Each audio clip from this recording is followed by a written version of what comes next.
I could have sworn that I hit the, the unmute button this time, but it's all right. So, good evening, everyone. I hope everyone has had a great week and is excited, as always, for some more Netrunner. Before we get started with the stream tonight, I'd like to take a moment of silence in honor of a life-changing, phenomenal card that has been a staple in the game for many years past. That, while following us forward in rotation, tomorrow will not be seeing any competitive play, at least for a little while. Of course, that card, I'm sure as well, a lot of you already know. Obokata Protocol, phenomenal card. Um, Absolutely perfect, beloved by all. Has been added to the ban list. And so, honor of that, we'll just take a moment, you know.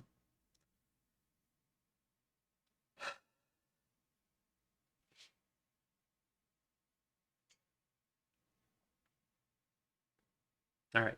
Y'all, this card's stupid. Man, it's a great card, especially for Jinteki. But don't get me wrong. I will not be missing it anytime soon. The only thing I'm gonna miss is the fact that I got some alt arts that I never got to play in person, and I will now never get to play. Um, well, actually, I shouldn't say never, but I probably won't end up playing anytime soon. So that's kind of a bummer. But for real, hope everyone's been having a good week. So, and let's talk about Netrunner. Some stuff's been happening, as you could probably tell by the fact that I am streaming tonight. Did not actually make it down to the East Coast Nats in Philly this weekend, unfortunately. Just had other things going on. I wasn't able to make it out as much as I would have loved to. But thanks to Code Marvelous running the stream down at Redcap's Corner, we still have footage of a lot of the matches. So we'll take a look at those because there's some good stuff. And we actually, I think, somewhere have the deck lists as well for the top eight. Nothing's been reported yet on alwaysberunning.net, but I'm looking forward to seeing what everyone gets posts. Probably in the near future. All right, though, let's close some of this stuff that I'm not using right now. All right, so ban list just came out on the 27th, which was what? That's last Thursday, I think. Let me check the calendar.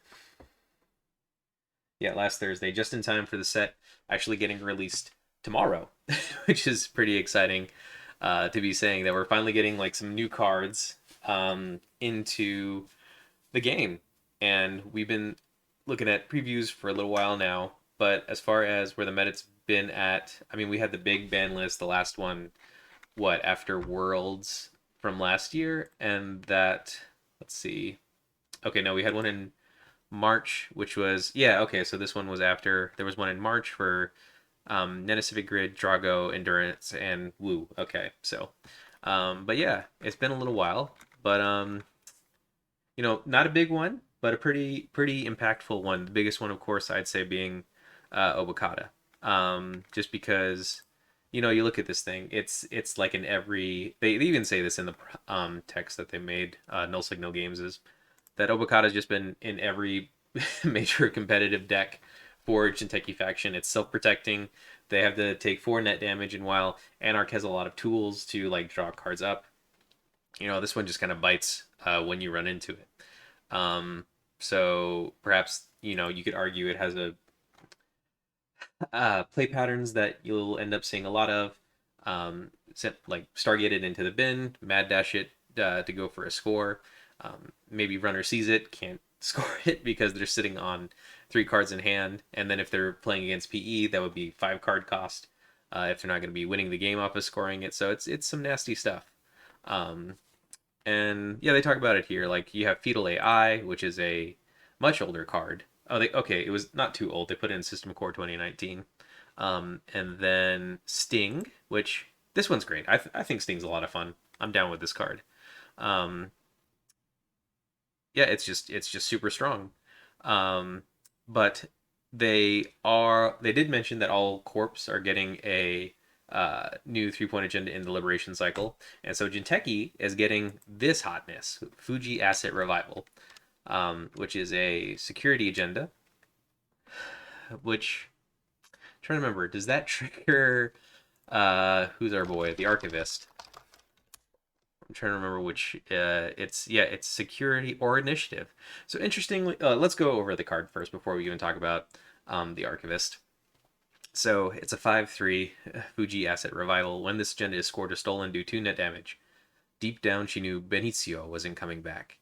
I think this is very, very cool because as opposed to having Obokata be a altered cost, this adds to the regular threat tempo that Jinteki naturally has because they just have traps. They have traps. You have snare, you have sting. With PE, you're always pinging them, whether you were scoring or not. So yeah, if this and Fuji Asset Retrieval were both legal, that would be pretty nuts. So um, let's see what they say here. We hope it that with a weaker defensive but stronger on-score effect, Fuji Asset Revival encourages more proactive archetypes instead of leading Jinteki players to focus on card attrition while hiding Obokata protocols until the runner cannot steal them. Okay, it's a very interesting card. I think it's going to see play in a couple of the Jinteki decks that I have been brewing. It's actually been a few months since I've done anything with Jinteki, so but that's what we're gonna do tonight. We're gonna end up playing some Jinteki as a send off for Obokata Protocol because that card's just been around and dominant for a long time, and I think people are tired of it. So I think it's one that people are gonna be happy to see leave at least for a while. Um, as far as like this immediately replacing it, I think there is some potential there. Remind me, is Obokata Brawl? It's just okay. Obokata is just ambush. So this does have the security text on it, and one card that I really like for the Anarch faction that doesn't get to see play is the Archivist, which is you can force the Corp to take bad pub if they ever score initiative and security agendas, which had some place in the current set of cards because Global Food Initiative, which you see in so many decks, is itself a I think initiative agenda. So let's see if we can find it. S and then initiative. Okay, so there's a few of them, but I don't know how many of these actually saw play. Okay, there's AstroScript program. Yep, there we go. Okay, Global Food Initiative is up there, and I think that's definitely one of the ones that saw a lot of play.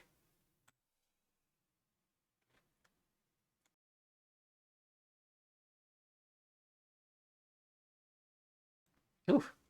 There are a few different ones as well. Let's see, but actually, let me just check to see what's in standard for initiative. And why don't we go ahead and check to see what is security? Okay, so there's a pretty decent number, but I don't know how many of these are actually competitive enough to see play. There's Project Ikawa is sticking around, and that's probably going to be a very strong HP card going forward for a little bit. Um, okay, so uh, I always feel like yeah, the Archivist could always get to see play, but then never ends up really. Anyway, uh, so just some side thoughts about cards to brew with going forward because I'm really excited to start making some new decks. Not again. Hey, how's it going? I saw you were out there killing it in Philly this weekend. I was keeping tabs on the standings, and I saw that yeah, New England had a pretty good showing out there. So that was killing it absolutely not. I thought you did good. I saw where you were in the standings, and I thought it was going well, but I didn't get to check the like end of the day top eight or standing, so we'll have to take a look. One card I am actually not terribly excited about being banned is Tithonium, which as someone who only recently started playing Jemison, I think this card is a lot of fun. Could be better. Yeah, it always feels like that. Um, Tithonium is solid just as for one, it's ice, and then you can use it to trigger Jemison's effect. But its text is that you cannot host cards and it trashes programs. Um, so that is a bummer for Arisana, definitely, just because her big thing is that she just wants to throw Trojans for free while running. Very aggressive. So I do I'm gonna miss Tithonium, even though I didn't really get to play it a lot because again, newer to Jemison. I think it makes sense. I'd rather see new cards like Arasana get a chance to shine. Um, Here we go. This is the big text about it: is that since we're losing paperclip, other heat breakers, the face check penalty for Tithonium and continual tax it generates are increased. So, as from like a playtest design perspective, I'm going to trust the people who play the game with not in rotation cards a lot more than me, and just assume, okay, you know what? Yeah, I think it's fair that we just put Tithonium on the sidelines for a little bit, and we'll see. Let's see. Oh yeah, Bagalter got banned. And Bagalter is very strong, so I think that's okay. We can see some other sentries for a little while.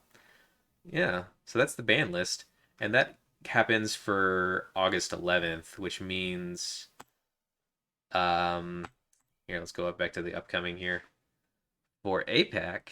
Um, is APAC gonna use? It's got to use the ban list, right? Because even though the effective date for this is 11th of August, I mean, this should still theoretically want to use the latest ban list, right? At least I think so. But yeah, that's coming up, which I think is going to be the first major tournament that we have, right? Okay, no, we have some folks in Berlin. Okay, and then yeah, Continental's the week after. Okay, so yeah, APAC looks like it's okay. APAC's the new ban list, and it's also going to be the next tournament we have, where it's going to be insane because it's new rotation, new ban list. I can't wait to see what's going to come out of that. Um, Not again. I think you were saying that you were going to play, right? You can close this. Let's see, and then week after that, it's going to be American Continentals in Cascadia, over in Washington State. That should be a good time. And then the week after is going to be Europe, Middle East, and Africa Continentals. So uh, that should be, I think, maybe more solidified because they'll have the chance to see two major tournaments and see what people come up with for those. Absolutely. After yesterday, I'm hyper big offense. Hell yeah. I saw some of the pictures that Canister posted about the event. A lot of people showed up, and I caught literally the last game on stream that they had, and that was a really really good one. From what I understand, top eight was quite good, so I'll probably end up going back and watching the rest of them. For those of you who are interested, while it is not up on Always Be Running, we still do have aesopstables.net, which also has, since it was single-sided Swiss, has uh, the standings. It's like, what is the word I'm looking for? It has the standings for the tournament, and yeah, it's a super long list, and even just like on this quick glance through, you can see that there's a lot of Hashiko, and then one Adam here in the top eight. It was quite nuts. One thing of note is that if what is it? It was West Coast Canadian, right? It was the Canadian Nationals West Coast edition. If this was the time for Boat to shine, with the top three deck list being Team Muntelbost's Boat, this one that we had over here with East Coast Nats, I think if I'm not mistaken, it feels like this is the one for the Snare Bears to come out with their Mad Asa deck, which I think the deck lists are floating around right now, and I've been talking to one of them. Um, it did well. First off, like the Snare Bears are, um, a testing group, very competitive. So it's not surprising to see like their names up here, but to bust out a very sweet Asa list, I'm down. I think it's pretty cool. Funny enough, of course, is the fact that rotation starts tomorrow, so you have some very interesting deck lists that just aren't going to see play. But nah, it's good stuff. So let's see. Yeah, it's just a lot of Hoshiko, uh, Adam, which is very nice, and CTM here in top eight. Remind me, CTM is one of the identities that's rotating out, right?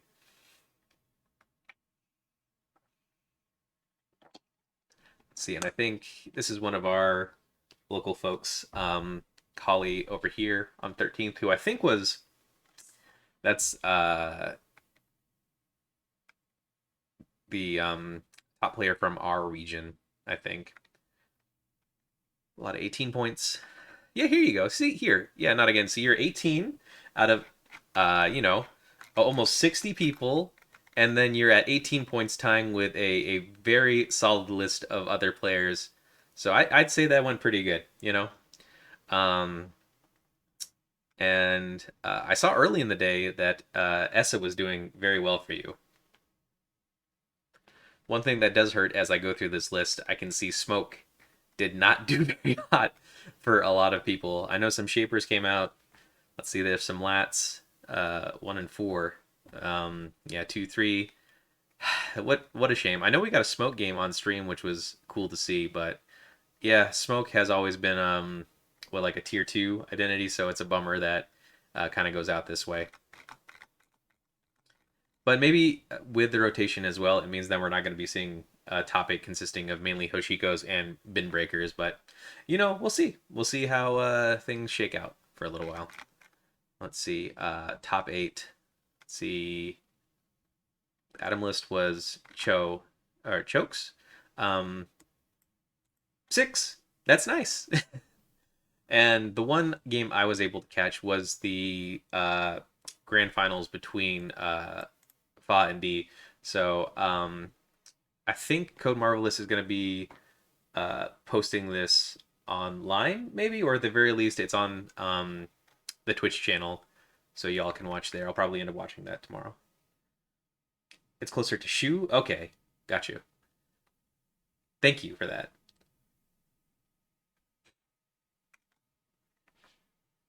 Yeah. Let's see. All right, good stuff. Just close this. How are you doing tonight, Waltz? How's things going for you? Close that. All right. So while I didn't make it down, I was doing a little brewing. I'm trying to figure out what I want to play going forward for rotation, and I have a very what I feel like is a mediocre list at least.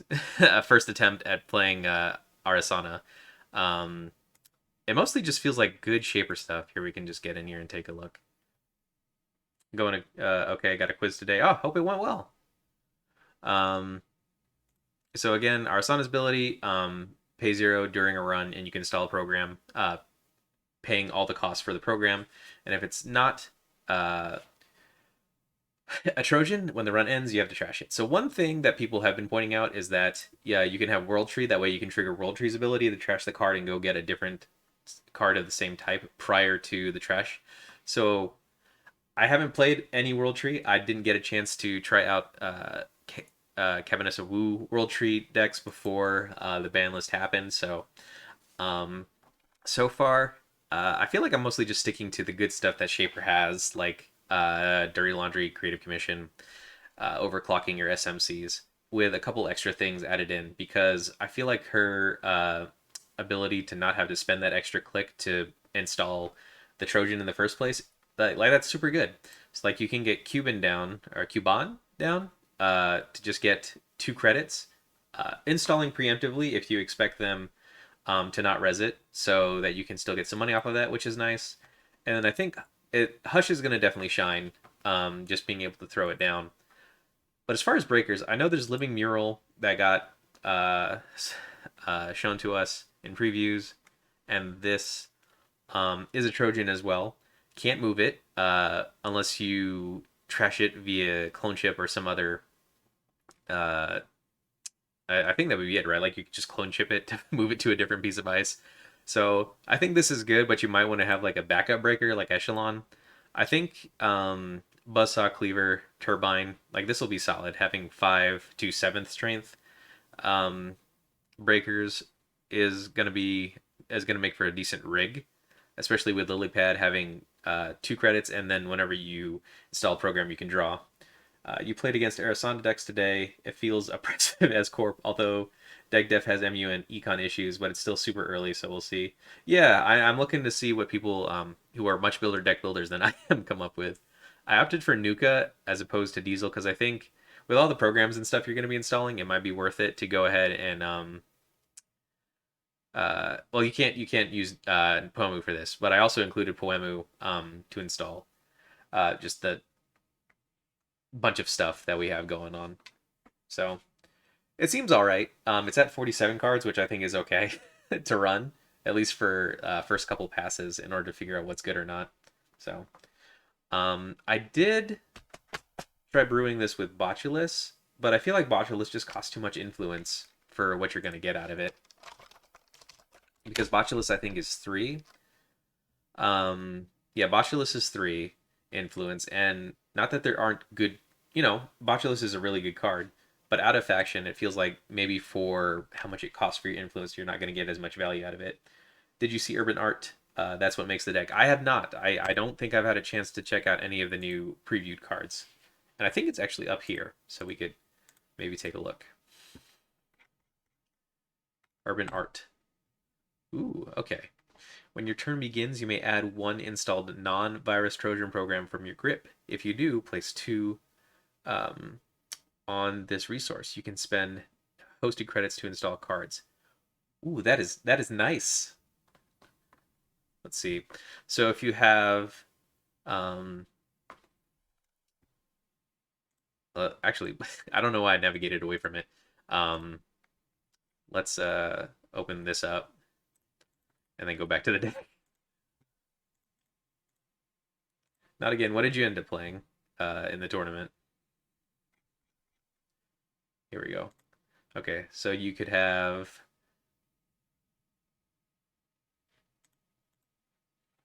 We add one non-virus Trojan to your grip. If you do, place 2 on this resource. Okay, so that means you can bounce Leering Mural back to your hand, and then you can install it on another run, and you get money back to pay for it. So it only costs you effectively. It's only costing you 1 to move it over. I really love it. That's very very nice. I didn't have a lot of my cards, so I just played it, Ag Infusion and Essa. How'd that go? I think I remember seeing you say something about having no bin breakers made it kind of rough. Yeah. Ooh. Oh man. I'm super into this. Oh yeah, and I did see Slap Vandal, which I think was one of Isengin's preview cards. Isengrin, which allows you to break a subroutine, but you can only use it once per encounter. This is great for like single subroutine ice, but I don't know how many of those you're going to see anyway. Panic build decks. Yeah, you know what? It's new rotation. I don't blame you. I'm sure a lot of people were trying to make sure they were ready for Saturday's event with last run at the current standard meta. Oh yeah, I did see this Sachi, which is a Trojan as well, but not a virus, so gets bounced by Urban Art. Whenever you host ice is rezzed or derezzed, gain 3. And I don't know how you'd make this work in Arasana, at least not that off the top of my head. But the art's cool. It's got a bird, um, and which I think is the thrush, which is the symbol of the set as well. And I think I remember reading that it symbolizes like the hope and spirit of the Brazilian people, which is why it's the icon as well. So only 1 influence, so it could slot into Arasana. Um, I don't know. This might have the space there, but I don't know how you'd pull off getting that effect um, to trigger, but it gives you some cool options. So neat. Especially since I was mulling over whatever my last influence spend would be, and I just picked Bahia Bands because it's a new card. It's got Deuce's Wild Effects, pseudo, and then it's only 1 influence. But yeah, I think I might swap that out then. So let's go ahead and just put Sachi in there. And then some Urban. Let's put three of these. I think that's probably worth it. Then we can get rid of Echelon and we can put the Living Mural back in. Nice. Now we're at 50 cards, so definitely have some cutting to do. Um, I think with the amount of money it's making, hmm, arguably could get rid of. Let's see. Uh, maybe like the Nukas. No, we want draw. Anyway, it's gonna probably sit like this for a little while. The full set comes out tomorrow, and then we'll be able to brew to our heart's content starting then. And as far as the corpse, I actually don't think either of the IDs are anything I particularly want to play, but I'll probably end up trying Atea at some point. Um, but given the fact that I don't historically play a lot of NBN, it might be worth it to try out Epiphany Analytica. Um, just because the ability looks good, you know. Anytime the first time each turn the runner steals or trashes a corp card, you get a power counter, and then you can use one of those for a click to look at the top three cards of R&D, and you may install one of those cards. Um, which, I mean, that's really nice being able to essentially just look at more options that you have, and then even like you don't even have to put it in your hand; you can just install it onto the board right away.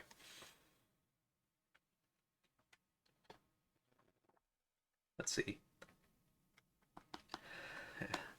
Yeah, they had like NBN came out with some good stuff. Like I'm a diehard Wayland player, but I feel like it might be worth it to just try out the new IDs for a little while. Epiphany comes with a lot of cool looking cards that make me want to actually build a yellow deck for the first time ever. I feel, I think that's fair.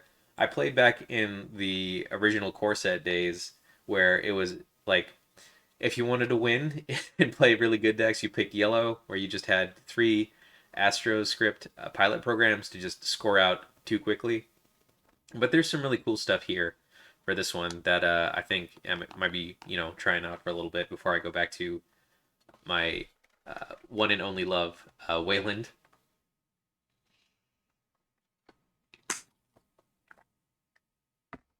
Let's see.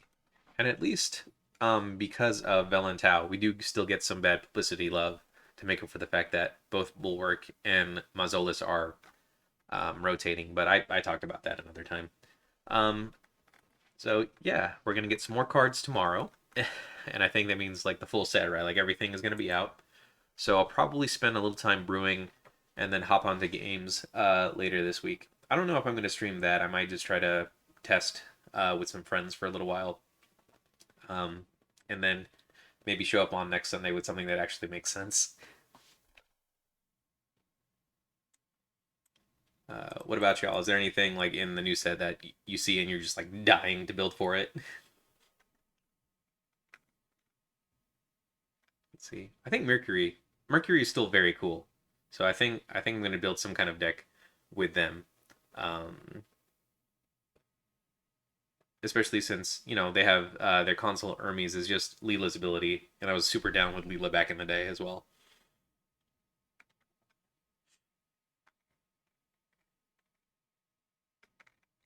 All right, but that's stuff for tomorrow.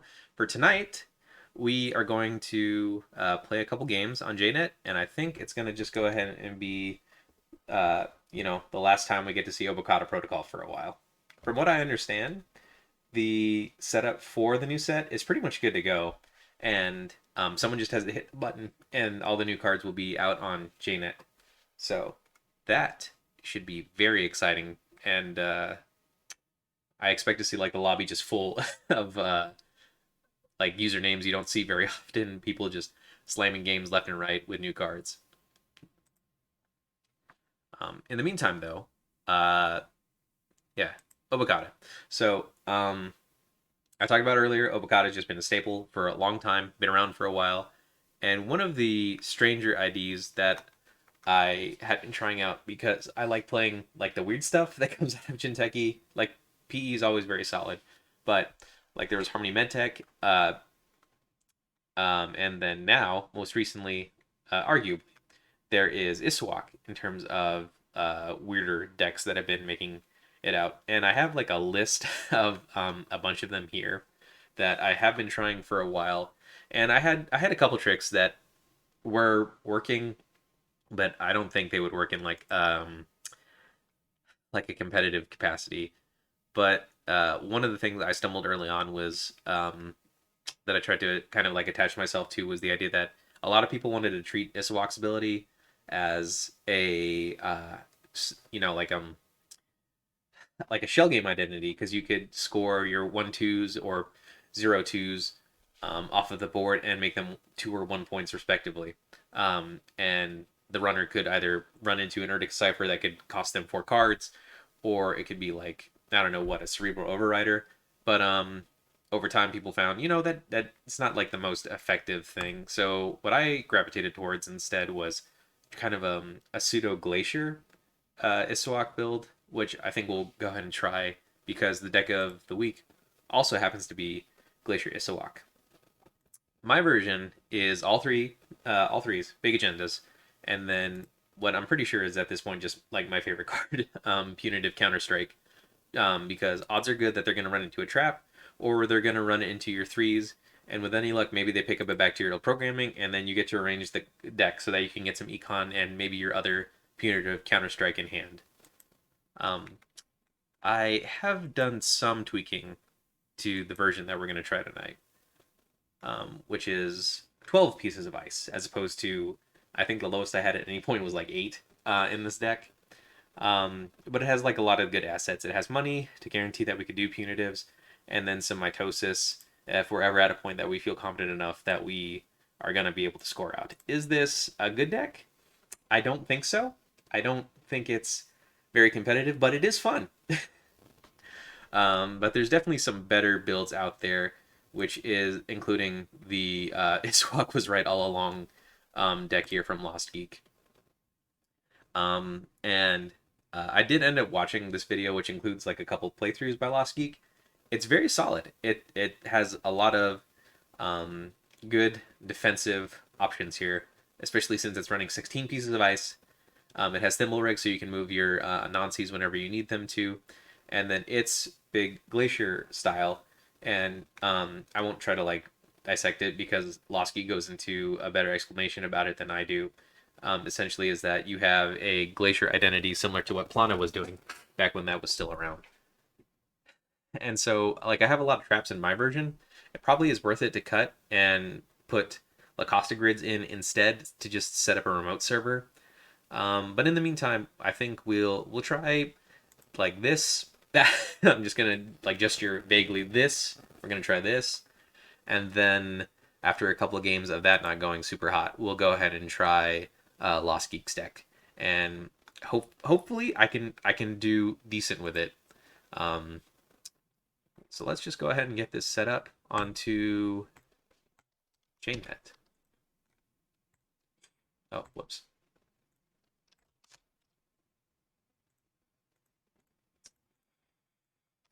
Obo protocol send off. There we go.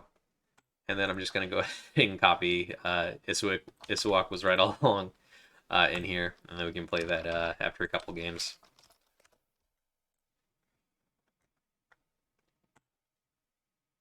I do know that I think someone also made a, what is it? Oh no, that's the wrong one.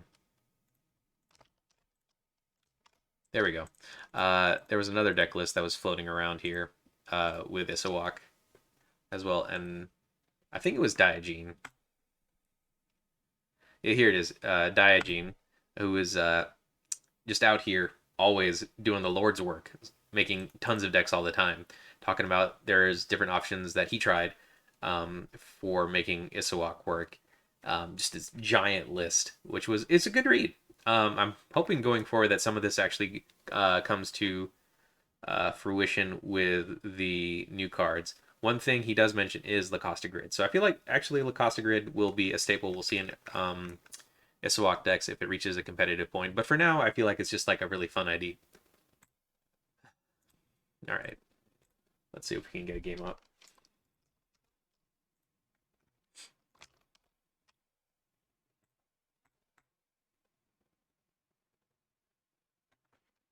I'm also going to drink some water because I am crazy dehydrated.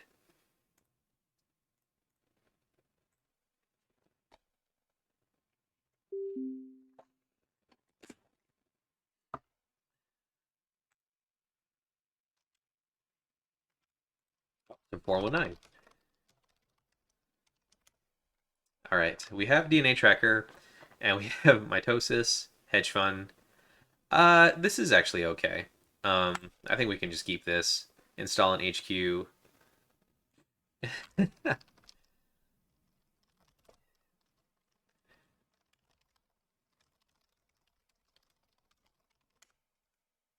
All right, let's do this. Oh, we could be cheeky and mitosis out the snare into Rashida, but I think for now we'll just put this on HQ.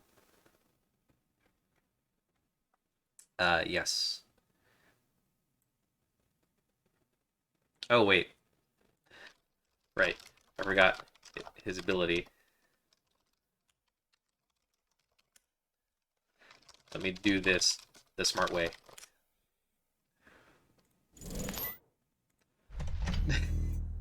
There we go. Yeah, we'll keep that hidden, and then we will just gain a credit.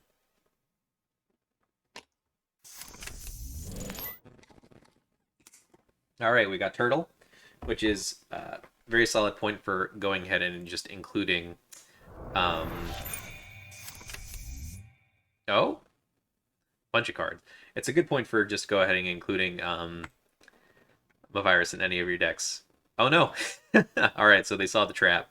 Let's draw a card, and then we're going to mitosis out NGO front as well as Rashida, and we'll pay the 1 and turn.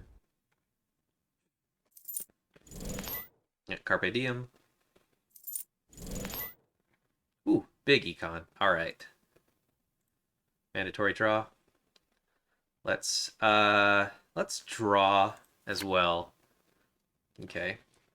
So then we're sitting at 2 clicks. We could draw again, and then we could probably just throw the snare down. Oh, here we go. We could put I key onto R&D, and we'll pay the 1. That's fine.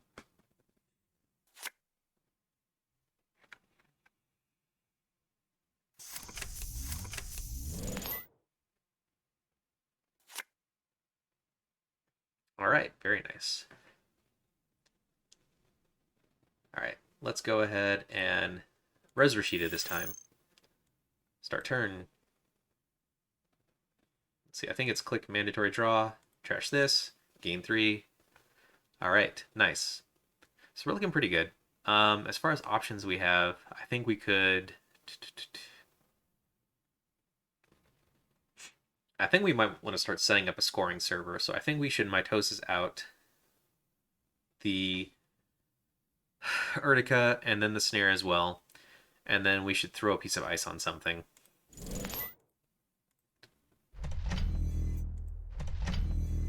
Let's see. Let's throw the Anansi onto.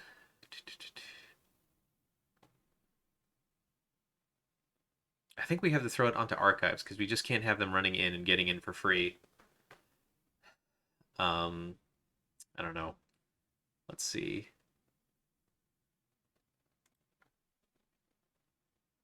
The thing is, I don't know how much of an effort they want to make running that. So I think we could go ahead and just put it onto server 3.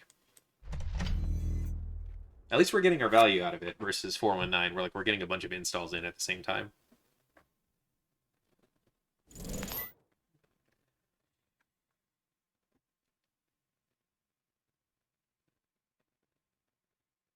Oh, they caught it. So at least there, though, we have the um, advancement tokens that we could use to transfer over with Trick of Light. Whether or not it's going to work probably isn't, but at least we have it there. Let's see. Do we bluff this out is the question, or do we basically make it so that it can just keep counters on there for a while? I think we do.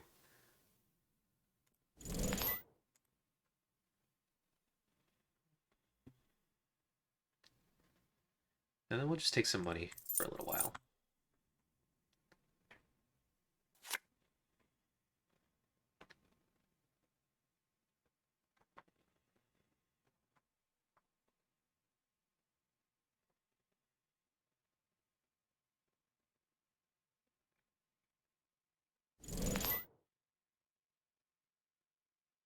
All right.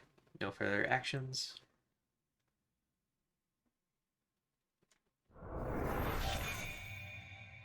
Oh, okay. No, that's my bad. I should have res that. All right. It's been a while since I've seen pinhole threading. I feel like.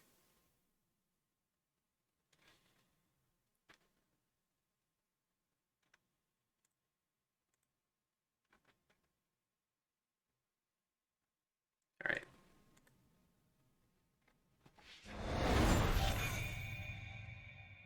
Ah, but now we don't have the money,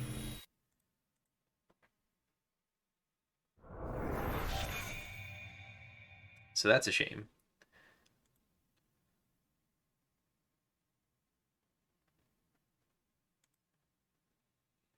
Oh no, I don't think so.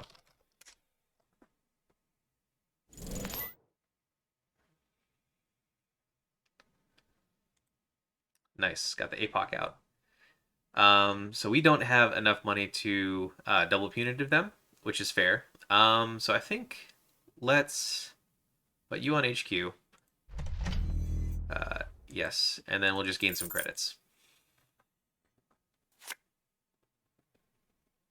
God, I haven't actually piloted Iswak since I think I was first messing with the identity.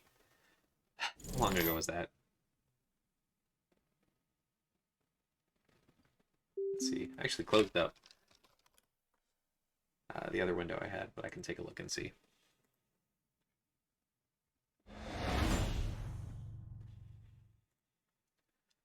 Let's see. Nothing with money, unfortunately. So that plan is going to go out the window. Let's discard Erdica Cipher.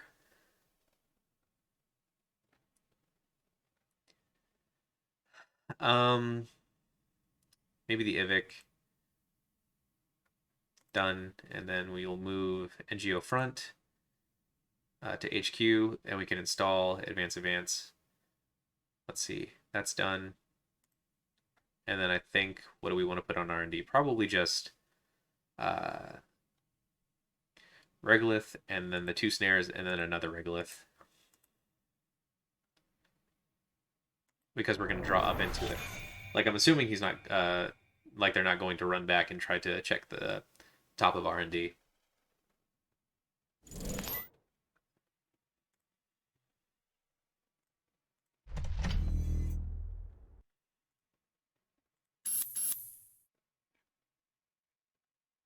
Discard down to 5. Punitives. They are no longer good for us because I have super misplayed this deck. Hey, hey. Did I miss all the Nats reflections? Yeah, I talked about it earlier. There was some really good stuff. I got to catch a lot of the stream from yesterday, and then just the last game today on the stream. So, how's it going, you Sangren? Did you are you still out there in Philly, or did you stay there for Sunday as well? Let's go ahead and let's just take this.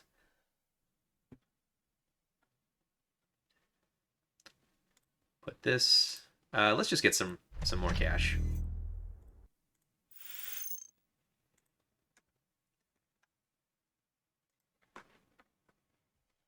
From what I saw of the last of top 8, I'm definitely gonna have to go through the rest of the VOD to check it out. It was some good stuff.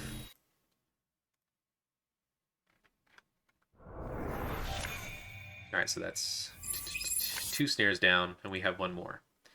All right, start the turn. See if we can't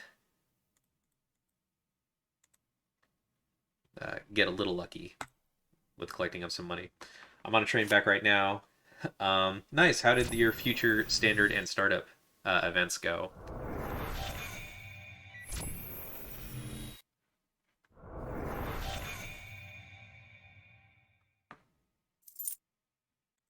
Let's see. Let's draw. Put you in a new remote. No. Pay the 1. We'll put this on R&D. I didn't get a chance to check out how the future events went, but it's pretty cool stuff. am definitely looking forward to rotation happening and trying out the new cards.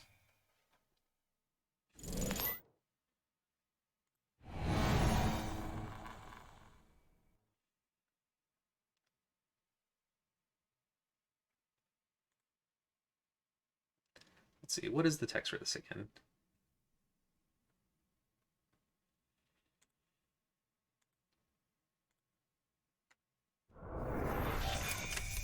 Alright, there's Class Act. All good. Let's just res and take a bunch of money. Let's see. Probably get rid of this regolith. Yeah, this game's going super not good. Alright. Gonna get the dirty laundry off, trash that.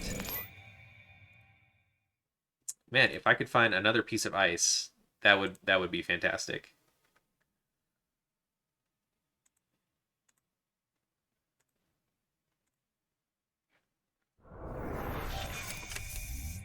All right, we got the boomerang, which is going to go there. Yep, that's fair. All right. Oh, yeah, no, there's nothing we can really do here. Let's draw. We got the double Obokata. That's nasty. Your remote. Uh, yes. And then, let's see. I think we just want to. Like, again, this game is definitely not gone how I expected it to, so it's a bad time. Let's just gain a credit. No. Let's install in a new remote as well. We'll just go for a double install.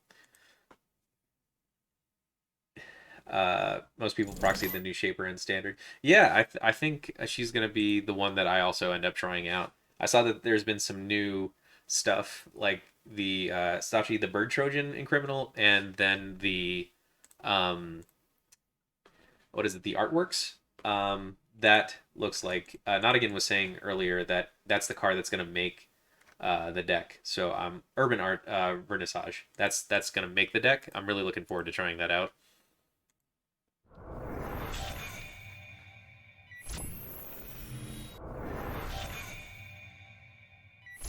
Oh, are we gonna get APOC'd again? I think so. Let's see how many seamless launches are in the bin. Okay, there's one.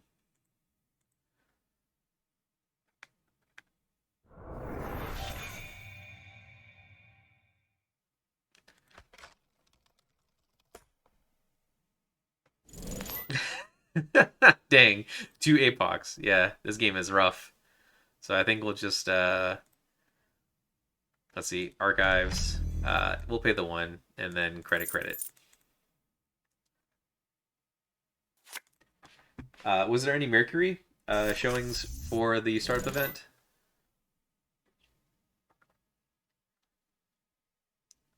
Let's see, we can still res to get the effect at the very least, or at least let's see. They use that. Let's see, 0, 1, 2. Yeah, we're gonna go. Well, it really doesn't matter here. But maybe at the next game I'll actually play a little better. Yeah, was there any Mercury at the event? I'm super into that ID, so I really want to try doing some kind of like very minimum breaker with that. All right, good game. Losing that NGO was rough. Okay, cool. Hopefully, we see some deck lists that come out of it. But I'll probably spend the next few days just brewing once we have the full set out.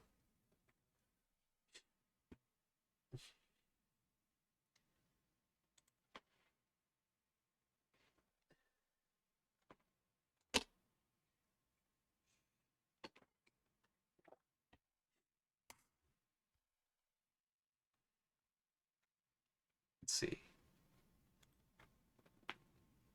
Yeah, let's see between Mercury and I was trying to figure out which of the like corp IDs I want to try out. Oh,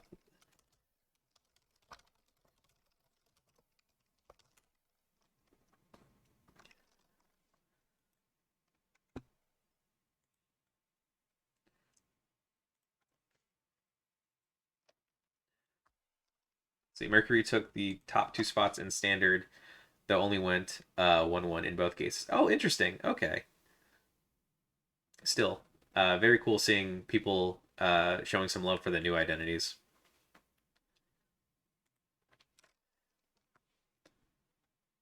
All right, only 13 minutes. That is one thing I will say about this silly punitive Counter-Strike Isawak stuff is that the games will either go your way or not, but it will happen very quickly.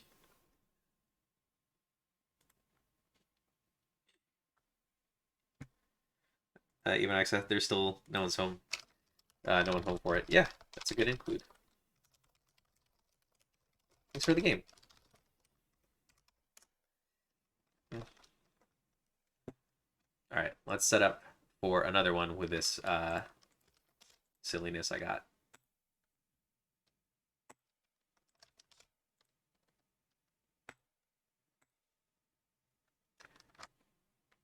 We'll do one more of my deck, and then we'll try Lost Geeks on the next game, I think. Most people were trying Analytica because it basically felt like a yellow asset spam. Oh yeah, you get to look at like another three cards. It's essentially like you have an asset heavy deck and you have a larger hand. So it's quite good. It sounds quite good. I'll tell you, it sounds more interesting from a deck building perspective, but I don't know how much play we're going to see of that at least early on.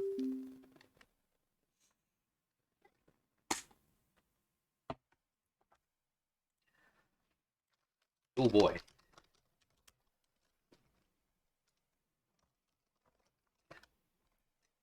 This is definitely not a keep.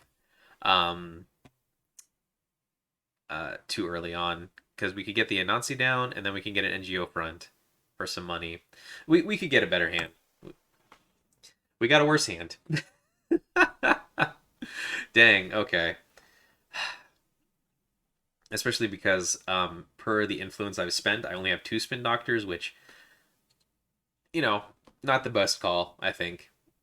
This is definitely a deck that benefits from having a more consistent draw. Okay. We have some options here. I think we want to Anansi HQ, and then we can just take some credits because they have. Let's see, Essa. If we could draw into the mitosis, we could drop the Urtica and then NGO front at the same time, which would be nice. I think let's just Ice HQ and then credit. If they run us, they run us.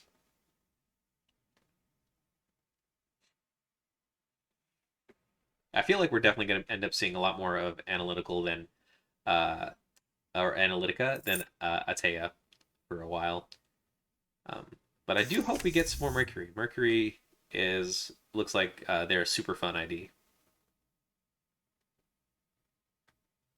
Oh, okay, just taking some money. Interesting.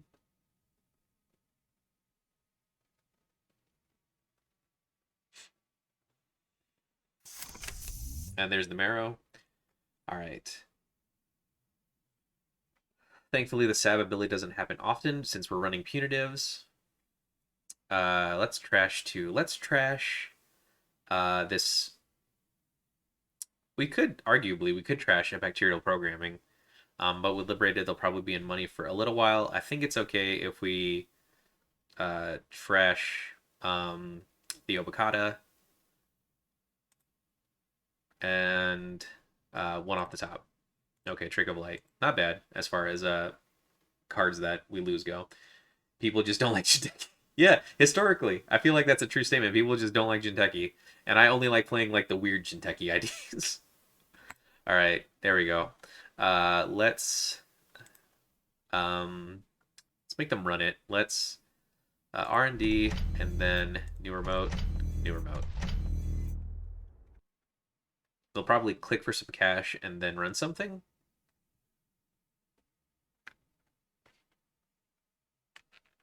I think it's because like Jinteki has just had some uh like weirder builds or more consistent kill builds for a while now.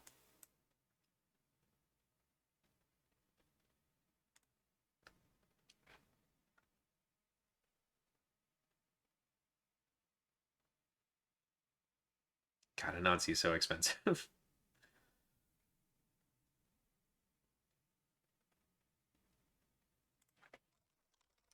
Nope, no res.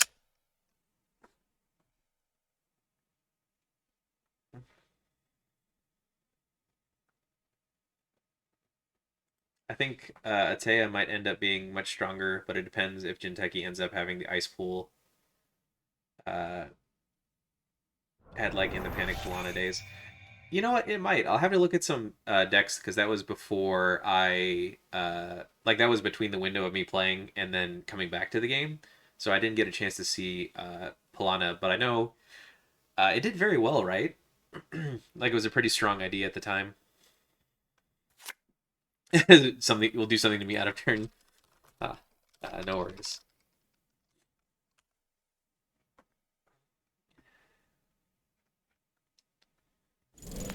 All right. Ooh, here we go. We can either pay five or take a bad pub. We can just take a bad pub. I'm not super worried about having to deal with those. You know, funny enough, speaking of Polana, the deck of the week is from Lost Geek, and they posted a video that also talks about the Polana food deck that they had run back in the day. All right, we have some money. Let's just focus on getting some more money right now. That's what we want to do. So I feel like Glacier Jinteki might become a thing sooner rather than later.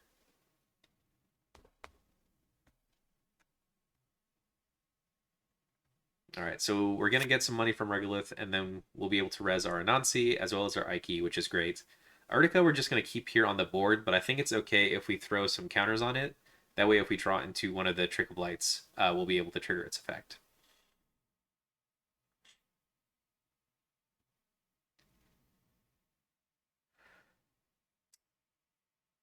This was so cool. Mining Accident's a very neat card.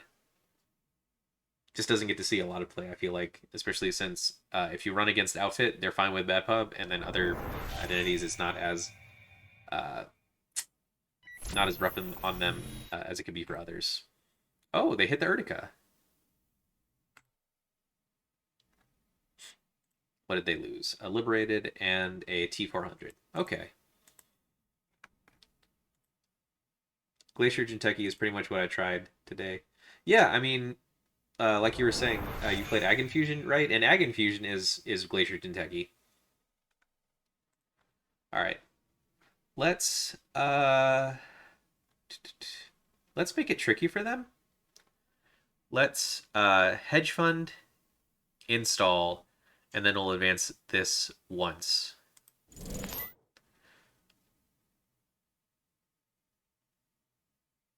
Yeah, we'll advance the bacterial one time.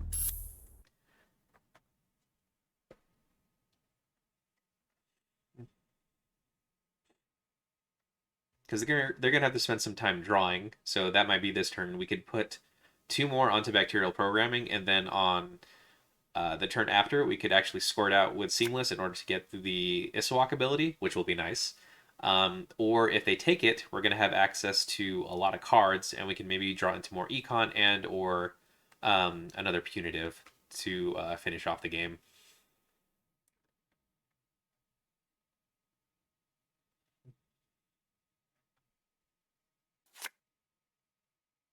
Or with any luck, maybe we can draw into one of the other seamlesses.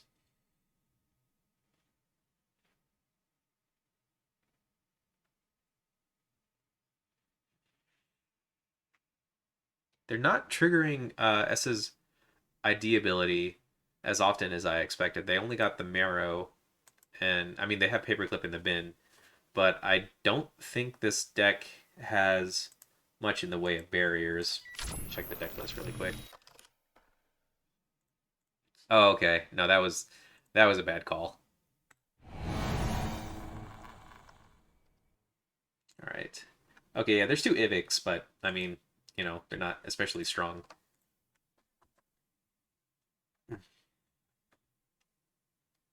Yeah, they don't have anything to break this, so that's gonna hurt.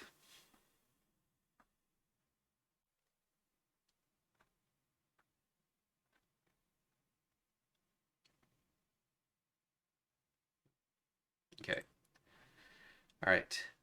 So I get to look at the top five and arrange them in any order. Let's Okay, yeah, to go next. Let's bury that bacterial and the trick of light. Let's put the NGO and hedge fund and or no, start over. Bacterial, trick of light, NGO, hedge fund, and then spin doctor on top. We'll draw a card, and then they may pay two to draw a card as well. Actually, net one because of the bad pup, and they lose the Chestushka, which is pretty nice. Um,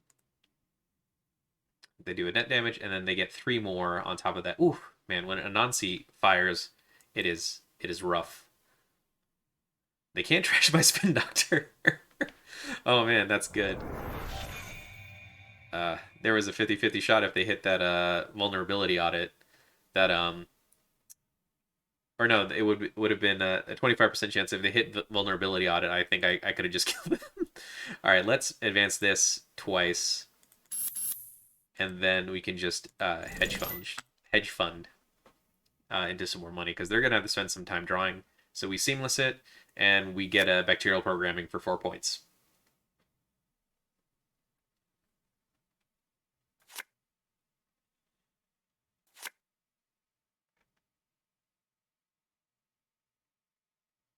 And also, since we know what's on the top, which is the NGO and then a Trick of Light, it's okay if we go ahead and let them use S's ability to just trash off of R&D. So that's pretty good position. Yeah, hitting that Anansi was just rough. No, don't show mail notifications, please.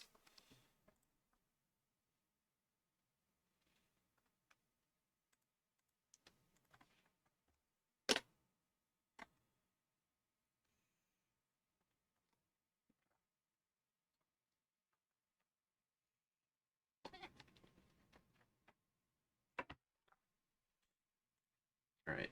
As far as what we'd be looking to get out of the deck next, I mean, there's the other NGO front, so we can install that and advance it. Just have some more steady econ.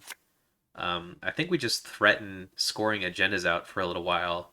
Like we can just slap something down and install advance advance. Yeah, here we go. All right, let's do this. Score our bacterial programming, getting up to 4 points. And then let's arrange the top seven. Oh, that's nice. Is there anything we don't want? No, we kind of want all of this. Okay. So let's put ooh. Yeah, let's get the mitosis. And then the let's see. Yeah, we want the other punitive, and we want the other seamless launch, and we want a bacterial programming. Yeah, I think that's okay. And then we're gonna put onto R&D. We're gonna put the Trichoblite, Ivic, Snare on top. I think that's good. And we'll trash one card from HQ. I think. Oh yeah, that's right. Whoops, that's my bad. I forgot about Miro's ability. Let's just trash. Actually,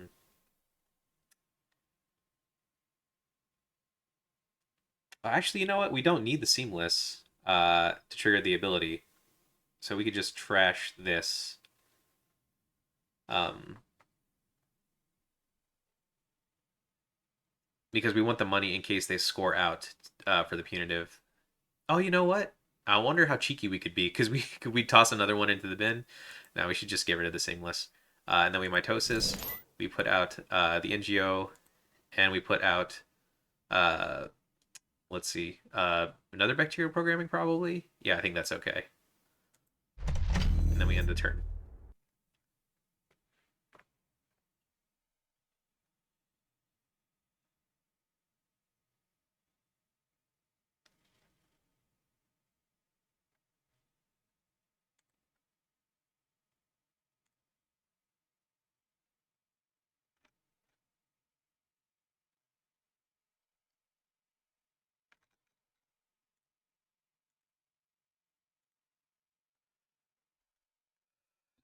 So yeah, this game is it's pretty much the opposite of how the last one has been going. Let's see.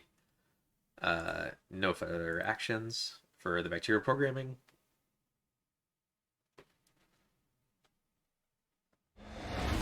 Let's arrange the top 7 cards. Let's see. We would like. I don't think we want to discard anything. That's fine. And then, yeah, Rashida would be nice. We could take. Yeah, we could take a snare. Actually, no. We could put the snares just on top. We'll just keep them there. Um, we could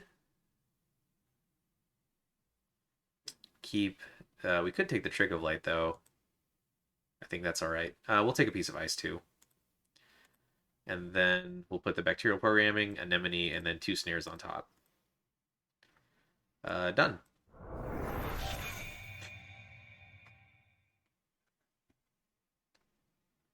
So unfortunately, we didn't see any of the econ cards. Just res, and we'll take that.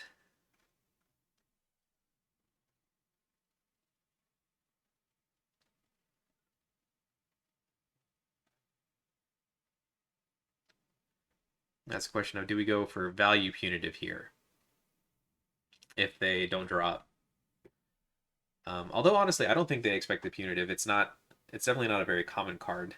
I feel like you'd see in Jinteki, let alone Isawak.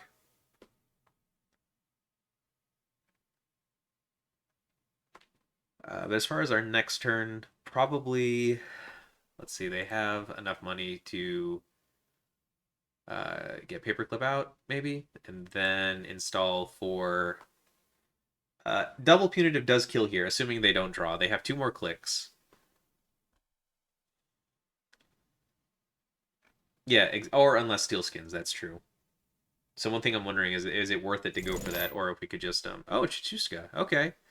You're gonna have to eat that Anansi again, though. I think, right? Yeah, they don't have any breakers. Fire everything. Oh, hey, Obokata. Nice. All right, let's put that. That. Okay. Done. Do we want to draw a card? No, I think we're good. Because there is also an Obokata in the bin, which they could go steal if they wanted to. All right. Okay. Oh, yeah, there it goes. No further actions. Sabotage 4. I think we just get rid of stuff from hand. There we go.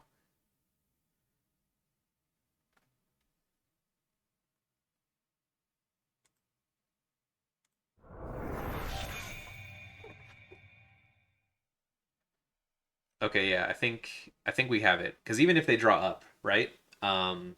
If they go up to 3 and they have another steel skin in hand, we should still get it.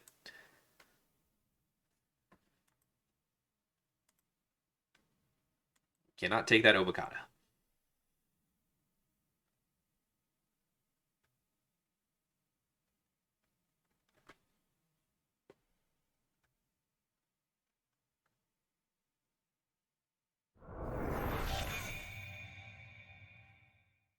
All right.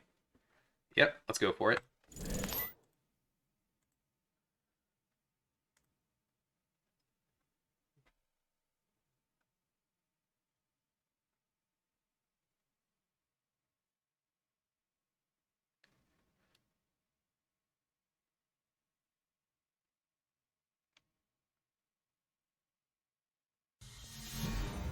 All right. Flatline. Which I feel like is how this deck wins more than actually scoring out with Isawak's ability. GG.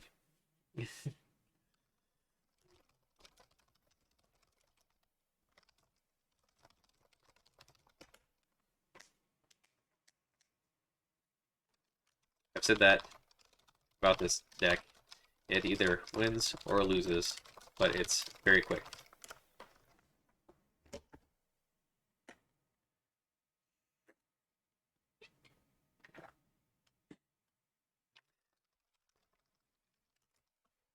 All right. So this is pretty fun, but kind of desperate after that. Yeah, let's look at here. It didn't look like you were drawing into any of your other core damage cards, and that's especially rough for Essa. So this deck is pretty fun, but I think let's go ahead and jump over to what is probably a good deck with actual ice and a game plan and strategy, and use Lacosta Grid. I think that'll shake things up for us to try out. I do know Canister as well, one of the guys from Neon Static. He also has been running Lacosta Grid in Isawak, so there's probably some links there.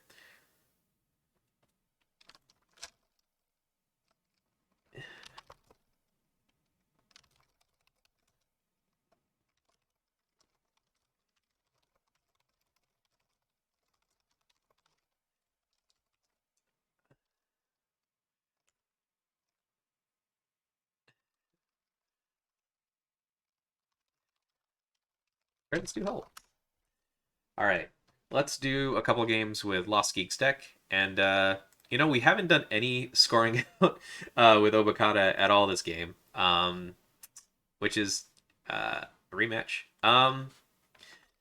Actually, if you don't mind me trying out another deck. Oh, perfect. Yes, awesome. Sounds good. I'll stay on Corp if that's all right.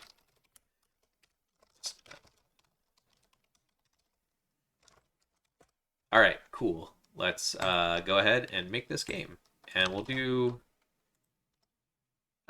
same thing. Just put the Twitch link up in there.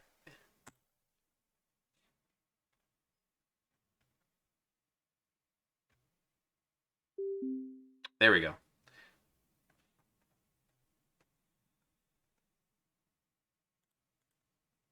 All right. Ooh, Kentenma. Neat. All right. So this deck actually plans on setting up like a remote and things. Um, so this actually isn't bad for getting set up. So I think we can keep this. We still probably throw a non-C on HQ. Let's see what we draw into. Okay, let's spin. All right, that's better. And then we'll do this on R&D, and then you can go on HQ. And then next turn we can set up Rashida in a scoring server with border control on the front.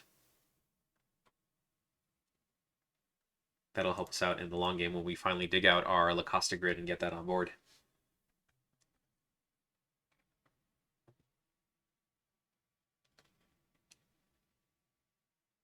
Oh, hey, it's a 47 card deck. That's neat.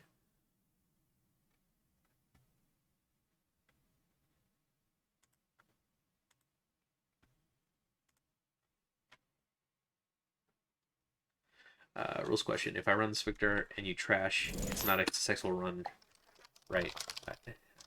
The go to trash it. So stuff like dirty laundry doesn't trigger.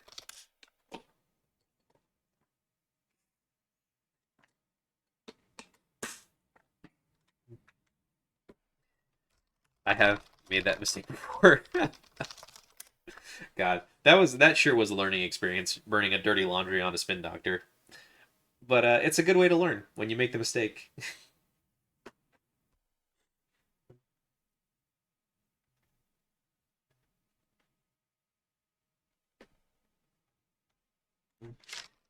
Yeah, all good. All right. So this deck list, I'll I'll let them trash it honestly because there's no reason for me to burn its ability. So this deck list, let me see if I can just pull up NRDB in another window while we're looking at it. Yeah, we have 16 pieces of ice. We have border control. We have Palisade, Anansi Thimble Rig. So we can set up a pretty nasty server early on. Okay. Yeah, we'll res the I key here.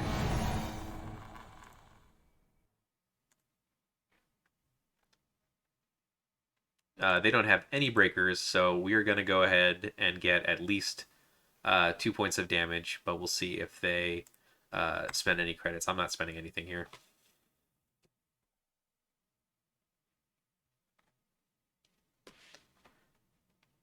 Arguably, they could spend one, which I feel like is maybe not. That's not a bad idea, just to be able to draw some cards, especially when they're up in econ.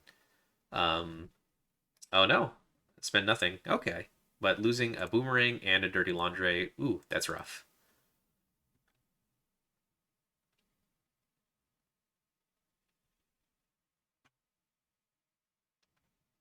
All right, they're in.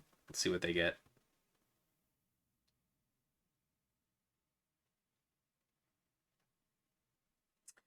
All right, not great. Losing the off world pretty early, but we had a couple more agendas in hand than I would have liked to start off, which is it's only one agenda, but I'd rather we didn't have any. Um, and this one does have 10. Let's see, three avocado, longevity serum, and then we have the hybrid release as well. So good to know. But they are in a bit of a rough spot, so they'll probably have to draw up for a little while. Yeah, there we go. So we can get a new server up with the border control, and then anemone. That's an interesting idea. But I think we just go ahead and set up a new remote. We put Rashida behind it, and then we just gain a credit. And like pretty straightforward turn. As far as a window for hybrid release, I think we could probably end up putting that behind the border control as well, and then maybe we could put an anemone in front of it. I'm hoping that we draw into a hedge fund here, so that we can get some kind of econ going. But then we could put the hybrid release back there, just like leave it alone, seamless launch, and then we can get 2 points.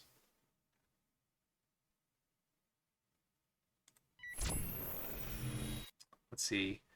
Uh, you know what? Yeah, I'm gonna get a credit back, so I'll go ahead and do that. That's fine. That's going to give them free access to R&D, but I'm not super worried about R&D right now.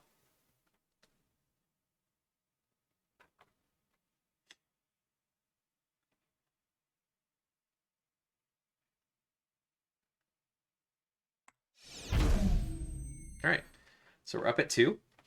Assuming they don't inside job to get to Rashida, I think we'll be all right. Also, while they're taking their turn, I'm going to be right back.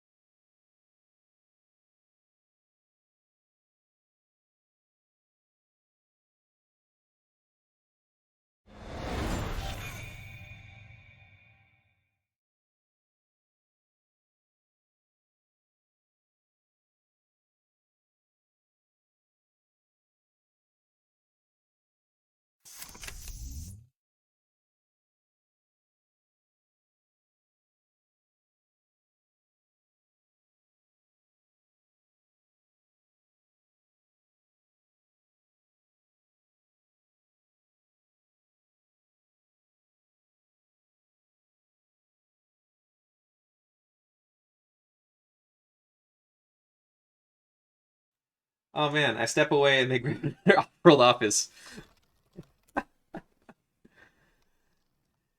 That's not a bad top deck.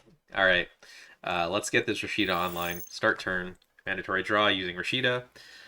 Oh hey, nice. All right, let's put um, some stuff down. Let's put. They're only at 4 credits, so we do have a little time. So I think it's okay if we just put. Let's see. Honestly, we should probably go ahead and advance an NGO front. So I think we can put hybrid release in server 2. Let's go ahead and put a new remote. Excuse me, and then we're going to advance the NGO front by 1. It's only going to be 5 credits, which, we want the full 8, because that's very nice. But, I mean, I'll take 5. And I think Lost Geek actually mentions in the deck tech as well that going ahead and just taking 5 off of NGO, it's a solid option. Um, and for any of you guys watching the VOD, I will be sure to post it in the description. And if it's the week of, you can just go check NRDB as well, and it'll be right there on the deck of the week.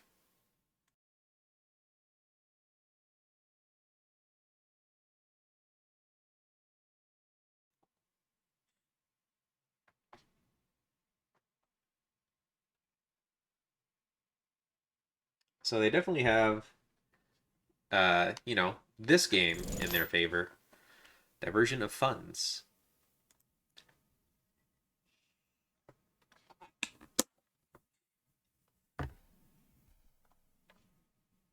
All right. Reveal spent. I think I spend two so that they gain less, actually.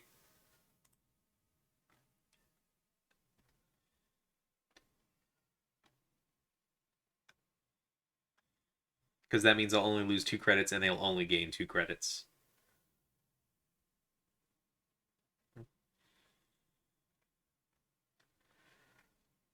All right.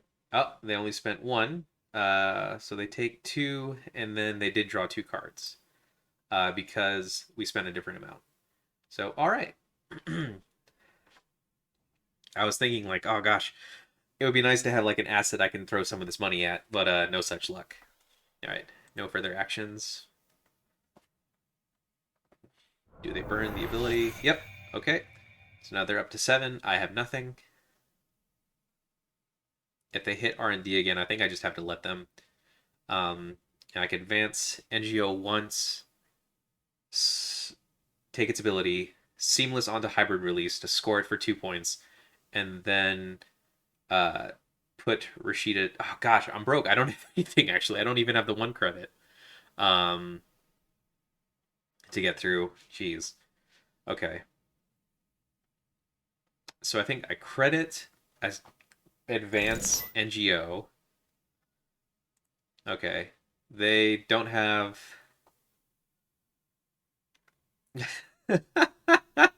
I don't have any money. All right. Uh, they don't have enough cards to steal the Obokata out of hand. So Obokata is doing work. If this was the new card, what is it? Fuji. I'm gonna look it up again. Um, yeah, continue.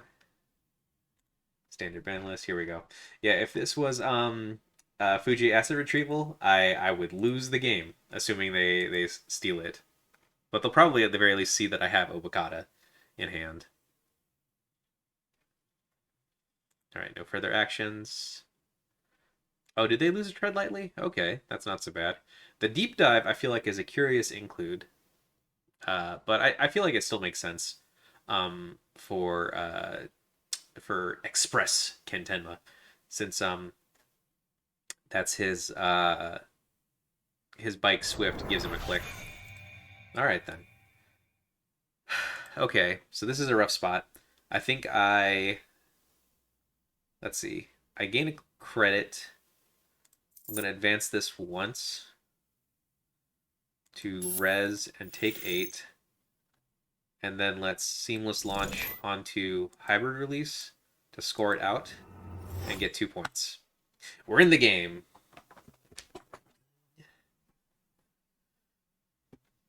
And I think they burned 2. No, it's just the 1 diversion of funds. So we really need to get some extra ice up here on HQ, honestly. So it's probably good to put Anemone up on HQ. Because at this point, they're just chewing through the net damage. As long as they draw up enough, they'll be able to get to the Obokata. I did not.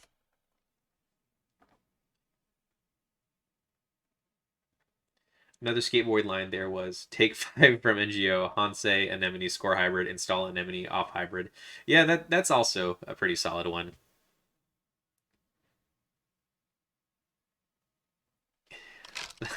My delicious Isawak counter.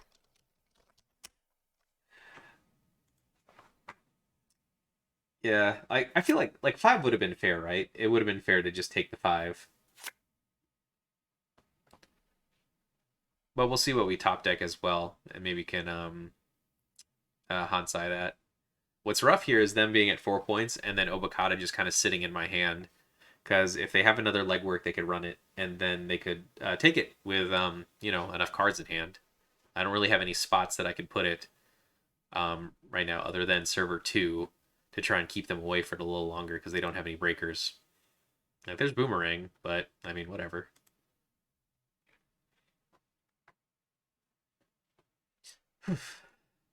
Actually, while we are waiting, I think I'll go ahead and just pull up Aesop's tables.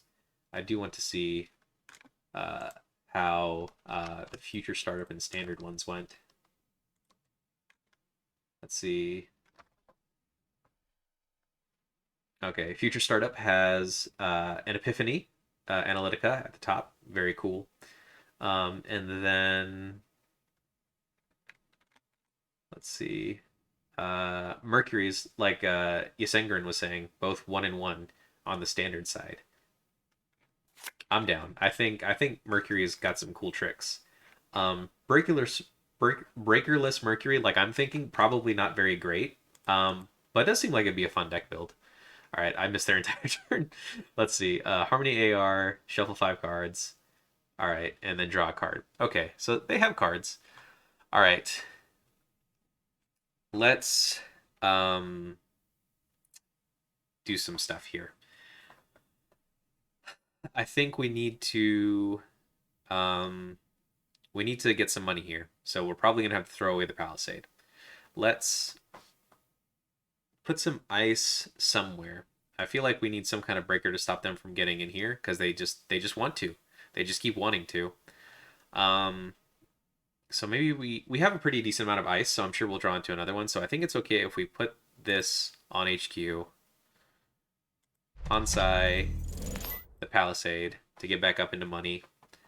Um, and then we should have drawn first. If we're gonna draw last clip, we should have drawn first. Okay, we have another Palisade. So I think our next go-to play could be maybe put Palisade on the remote and then add put Obokata in there, advancing it once. I think this has 3 seamlesses because it's not doing a silly idea like mine, which was having 3 punitives and 3 seamlesses. Yeah, okay, it's got the 3 seamless. So we might draw up into the other one. Hmm. Okay, they just take from daily casts.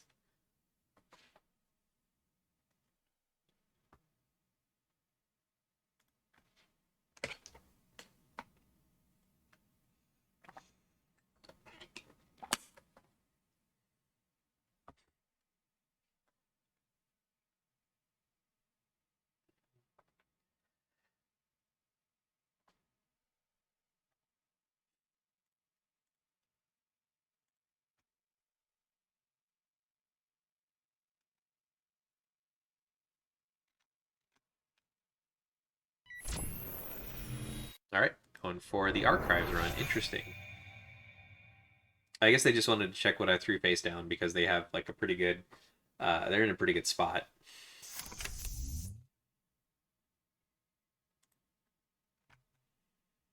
Oh, all right. For every one, gain one for every 5, and the corpse credit pool. Ugh. All right. Not happy about that. Um. Okay, we have Biovault, which is a pretty good option. Um. It's very tempo negative, but I feel like I just want to purge this so they don't get 2 credits off of it because we're not in a hurry right now.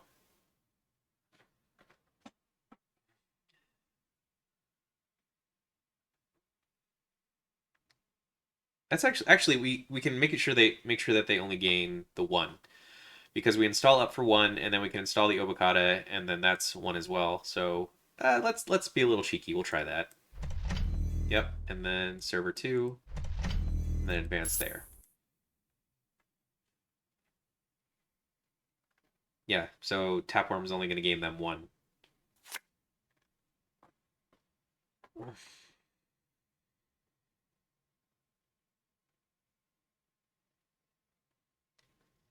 Gosh, I really want to start spending like the evenings again playing some more Netrunner with the new cards coming out, but I've made the mistake of falling back into the Final Fantasy 14 hole because the new trailer came out. There was actually a bunch of cool stuff that was happening this weekend. Bachlan, what are you doing here? I saw this card one time and then never again.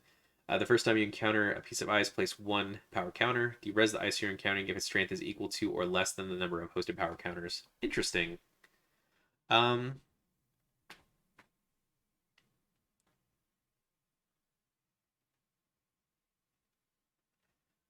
I don't think I want to res this. Yeah, like there's no reason to res this because they're gonna hit the ETR. They don't have a paperclip. No, that's fine.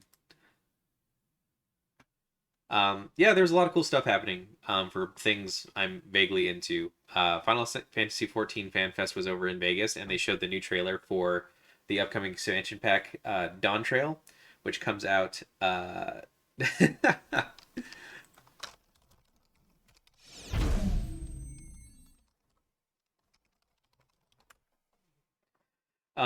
So yeah. Anyway, Dawn Trail, which is the new trailer for the expansion pack coming out next summer, which looks like a very cool vacation uh, expansion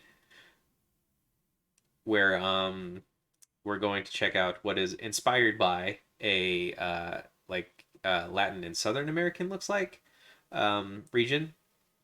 Very excited for that. Though they did say that there's no Blitzball, and Final Fantasy X is still my favorite of the ones that I've played, so that is a disappointment. Oh, they want to run the Anansi with nothing in hand. You know what? It's gonna make me go broke, but it's gonna cost them a bunch of cards. So I think I'm pretty sure that's okay.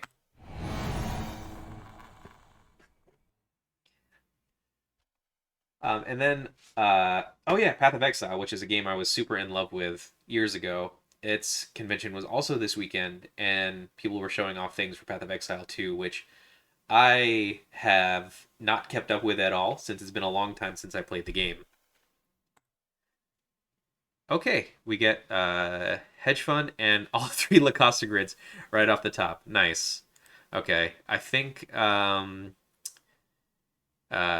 can be at the bottom, and then we definitely want this hedge fund, so we'll just put all three Lacosta grids next to each other, and then we're gonna draw the hedge fund, and we're gonna spend some time just getting credits.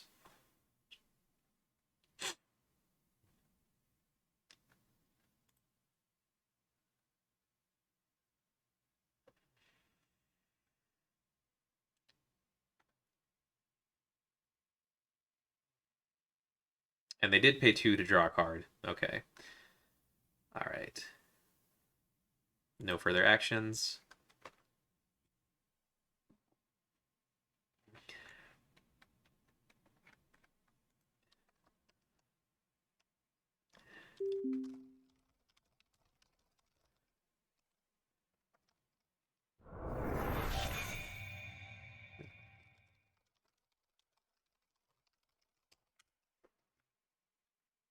All right, and they saw my Lacosta on top and decided not to trash it. Okay, nice. We'll be able to throw it into the remote server then, and then we are going to stay broke enough that uh, we don't have to worry about um, them getting anything off the tapeworm. So we're not even worried about it. So let's just gain some credits, and we're good. We're good. It's real that I haven't really gotten to work yet. One. I feel like Kindex usually are. Gotta go fast.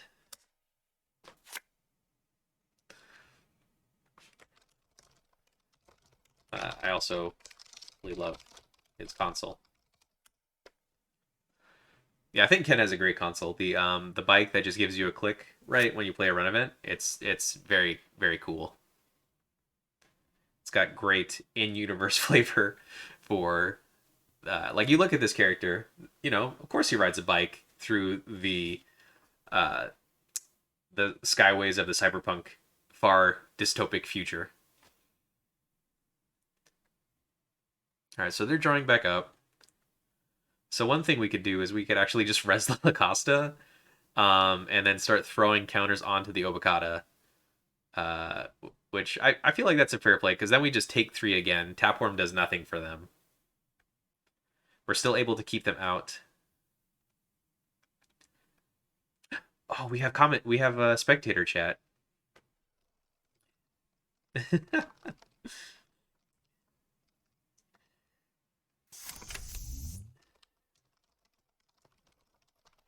Okay, we got a Botulus. Nice. Ken's very cool.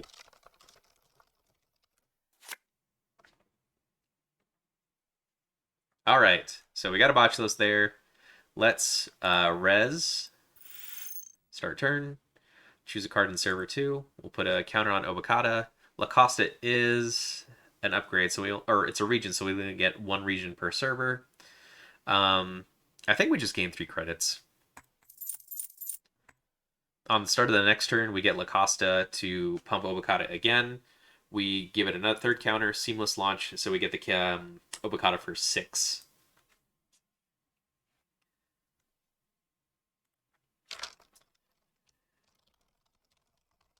I think Ken's a solid pick for the Crim pool right now. But I'm definitely more of a Zaya fan myself. Who actually is in the Crim pool off the top of my head? I can't. I can never remember like which identities are actually in the pool at any given moment. So let's see who we have for Crim. Oh no. Here we go.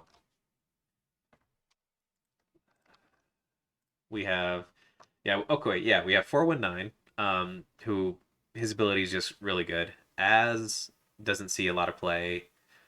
Khan, who is going to be leaving us soon. Los is going to be sticking around, and I think with Sachi, with the D-Res money ability, might be seeing some more play. Sable, DJ Steve, Steve, who we see more of as a DJ Fenris identity than actually as an identity played, and Sable is still good in startup, that's for sure.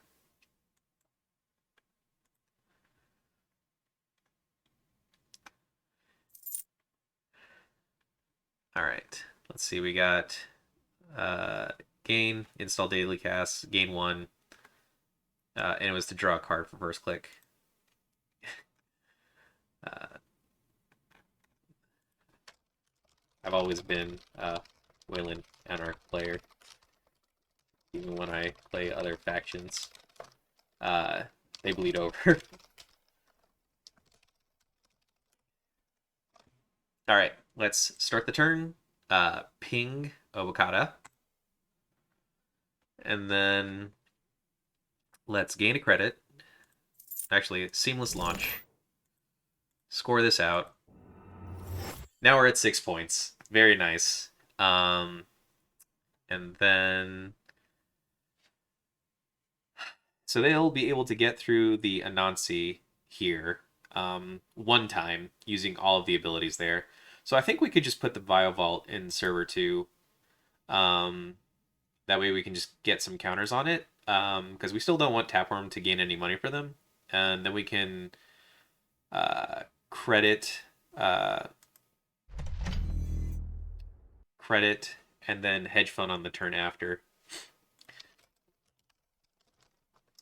Yep, 6 points.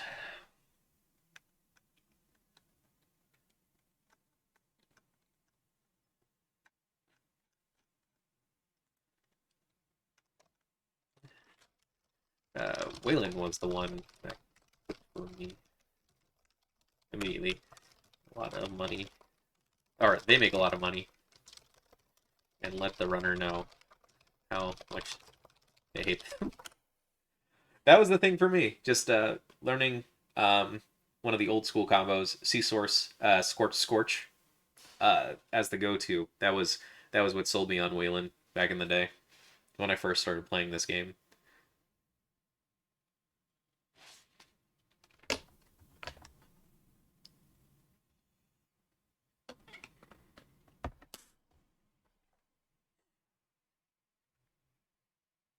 This deck is quite fun, actually. I think Lacosta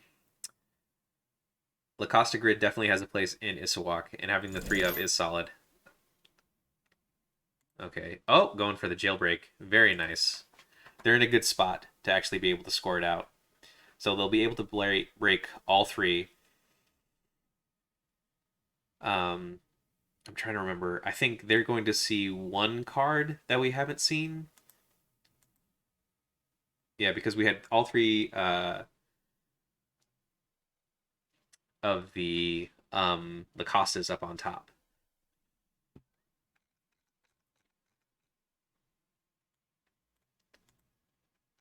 All right. Let's see what happens.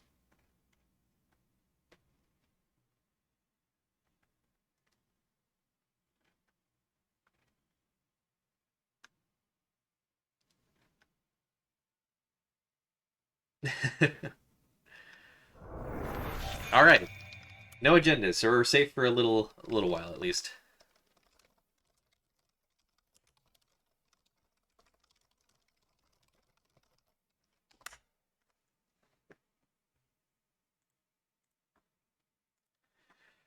Whew.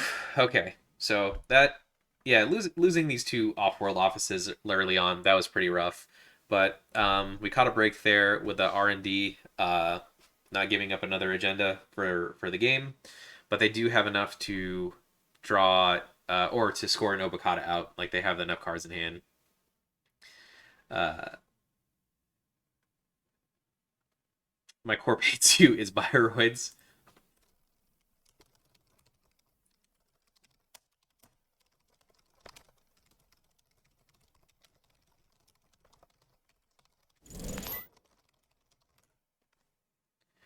All right, Dirty Laundry, get some free money. That's fair. You know, money's always nice.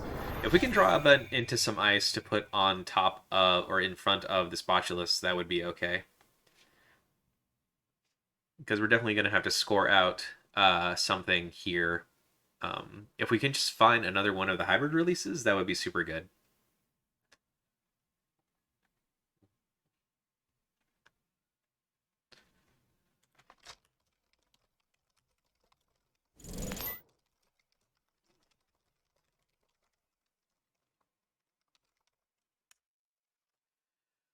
Oh, interesting. Interesting. Um, yeah, I think I res this. Let's see. And then they only have to spend one to draw more cards. Um, let's see. Yeah, I think I do this. Res, crash a card.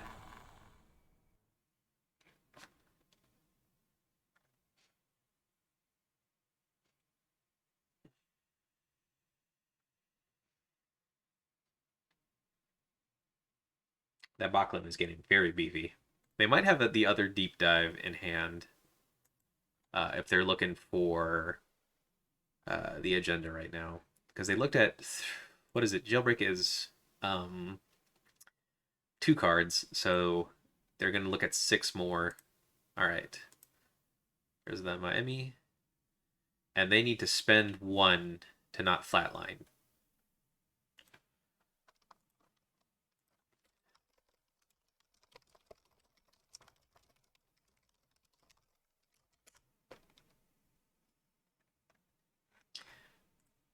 All right.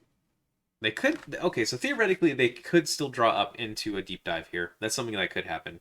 Even though they pitched their hand for this, if they uh, pay the one or no, with the jailbreak they could top deck deep dive. That's what I'm thinking of.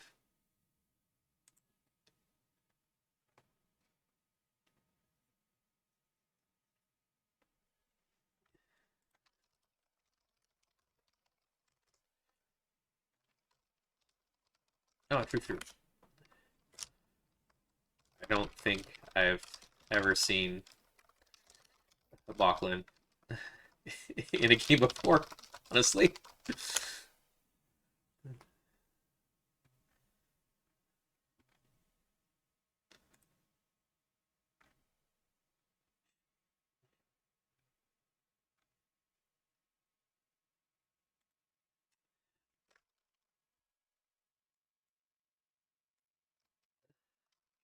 I think just spots are competitive in standard, so it's hard to get a slot for him. Although, although I'm sure Bachlan probably has like his place, but I'd have to go look up on NRDB to see if there's any that actually any decks that do run him. All right, they lost an emergency evacuated orders and a career fair as well. So they get to draw a card. They'll see my Lacosta grid, and they will also see the hedge fund.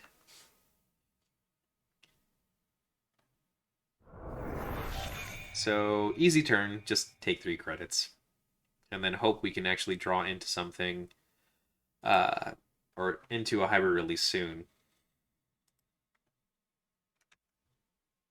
Another piece of ice going on to R&D would not be bad either, though.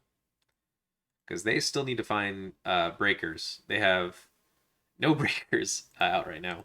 All right, let's put this onto our bio vault. Uh, oh, Ike actually would do the job, but we don't have enough money to do anything with it right now. So I think we can just take 3 credits, and that's okay.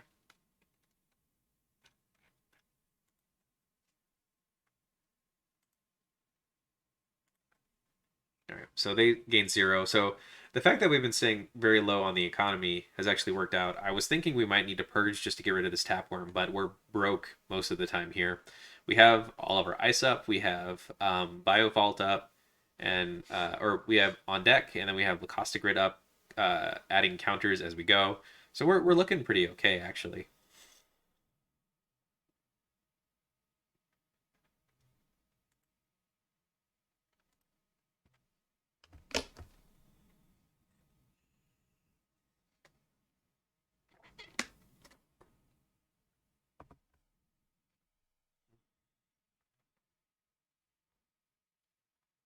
As far as what their lines could be, I think they just need to draw up and snag. Um, they need to get a hold of some breakers, I think. Like Botulus is going to do work for a little while here, but I don't know. At some point, I feel like I have to find some kind of ice to stop them from getting into R&D. And the fact that they saw 2 cards, like one of them has to be that. Like it has to be there.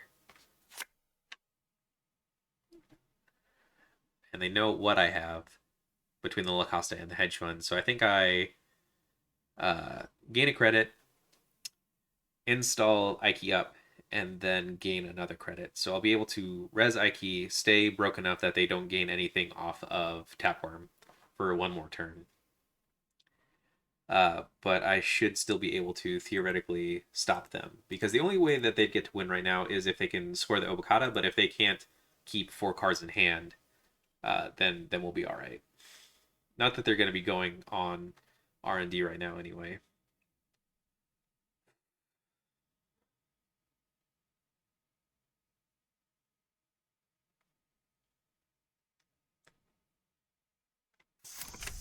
Okay, Watchless on to border control. Very interesting. Oh, they want to go for it. Okay. Uh,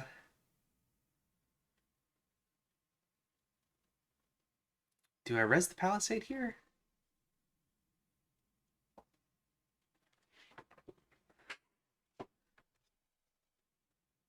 No, I don't think I do. I think I'm okay letting them in for this time because they have to burn a lot of stuff to get their value out of this.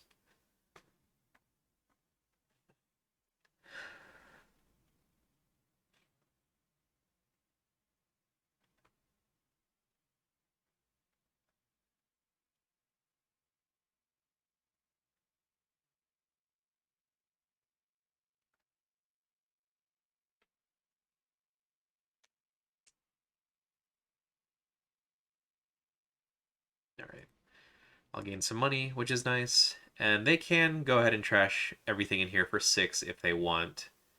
Because we only need to draw into hybrid release in order to get a win out here. They can go ahead and do that.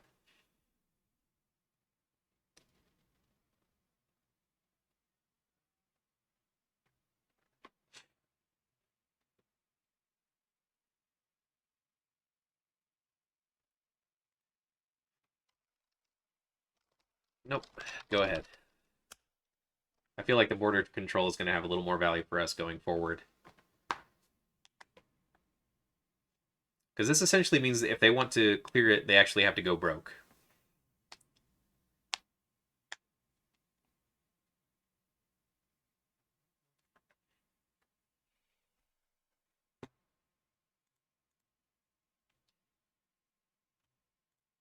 And I feel like the right play is probably keep Lacosta there and then trash the Bio Vault. But after playing against Iswak that runs Lacosta, I have to say I think like if you can get in, it's definitely worth it to trash Lacosta. Yep, there we go. All right, so they're gonna get 2 credits at the start of their turn. We have a mandatory draw. There's another Anansi, which is pretty nice. Um, I think we're going to end up giving them a credit on this. So I think we draw. Okay, there's another border control. Hedge fund. And then, yeah, we just put this on R&D actually, because then they can run R&D if they want, but we're going to be able to stop them from getting in if they burn any of their uh, like multi-access. So that actually wasn't too bad of a draw. Oh, I realized this whole stream I had forgotten to full screen.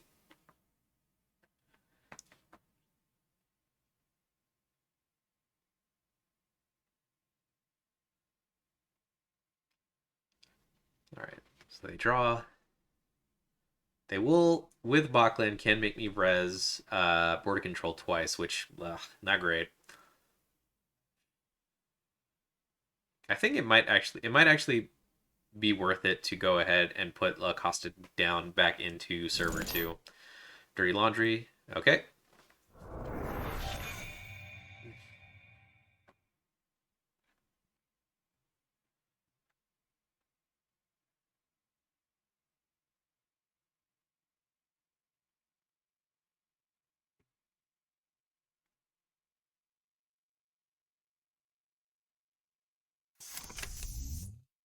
Boomerang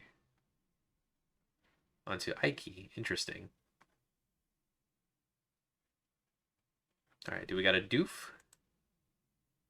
Because they burnt one. And I think it's good enough of a car that you're just running 3 currently. Oh no, just making a run. Okay.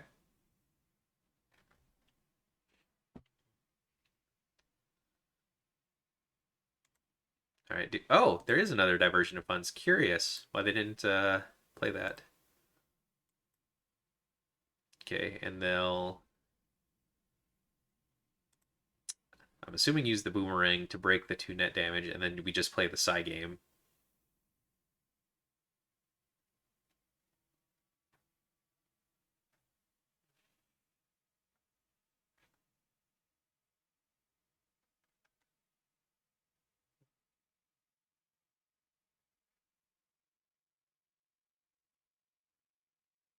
Okay. Yep. Do the net damage.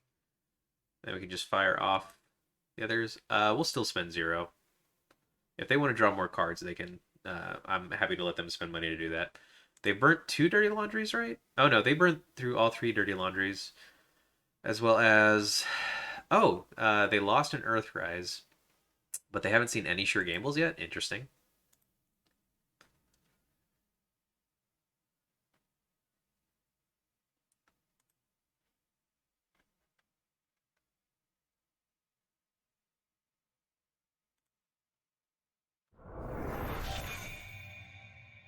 All right, yeah, they shuffle the boomerang back in. All right, come on, give me the hybrid release. All right, off-world is not actually what I want at all. Let's go ahead though, and we're going to. I think we just have to install it. Um,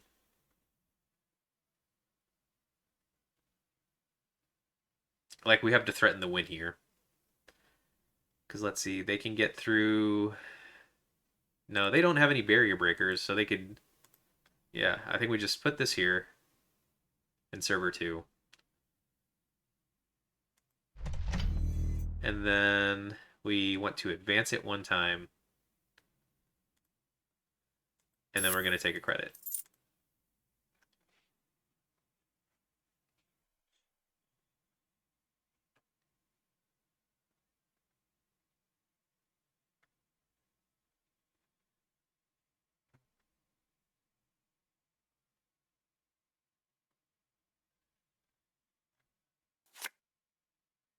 Yeah, that's why I was thinking it might have been a better option to go ahead and just put the Lacosta grid down into server 2 last round or last turn, even if it wasn't doing anything. Like that's still threatening a win just by having it in there.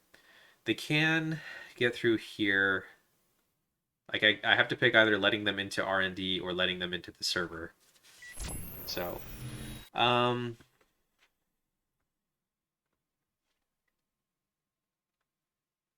no, I think we just have to protect the sure thing.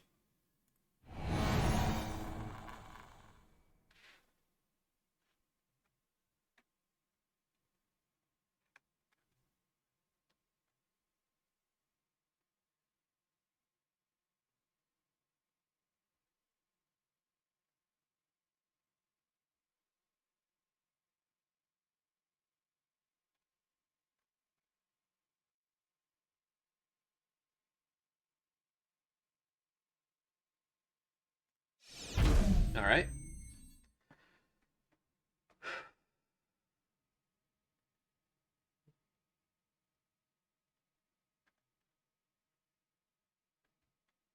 I actually feel like I have to look up the timing window on Bachlan because I imagine like I res it and then they can burn. Uh, yeah, we're gonna let them through. Burn the counters, then trash him in order to de-res whatever it is they're encountering prior to letting subroutines resolve, right? Because there's the res window, and then the trigger ability would happen, so they could just essentially get by it for free, and then they're just getting counters left and right here. Um, okay, I think we're okay actually because if it's Obokata, they can't score it, and if it's a off-world office, they can't win that way. They don't have any multi-access to get 3 points off the top of the deck. So we have this game. Whew. We that was this one took a little longer than I expected. All right. Yeah, my res window is done, so no further actions. That was a pretty good use of Bachlan. I'll say.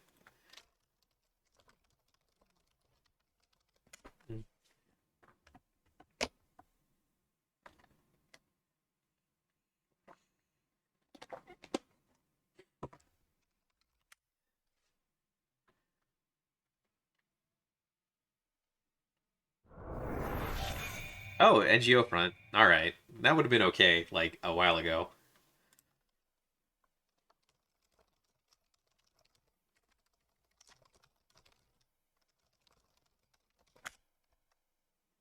All right, start turn. Yeah, like NGO front would have been nice to see another one of those again. Advance, advance, advance. Score. That puts us at 8 points. Whew. A slugfest to get up there, though. Uh, Much more of a grinder of a game than I thought it was going to be. If it would have been epic, uh, it would have. But the only 3 pointers in here are all Okada Protocol.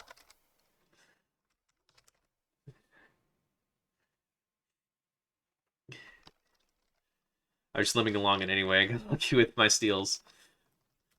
Well, uh, I would say those were fair. Like it's part of Netrunner anyway. Um, if you didn't ever surprised, you never had any breakers up. It was just like the Botulises, right?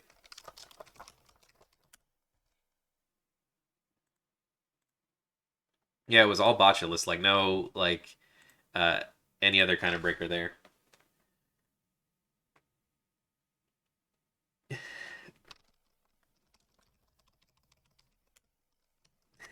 No breakers, nice.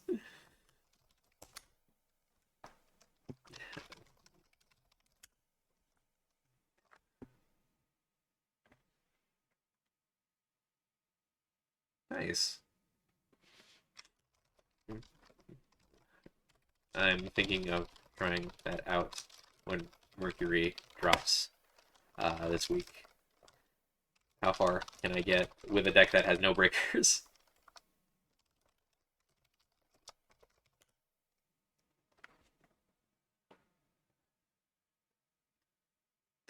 So, yeah, Glacier Jinteki, solid stuff. I think Lost Geek has a very good idea here, and I'm imagining with Atea's value ability to just install things between two strictly remote servers that we might see some Glacier Jinteki going forward.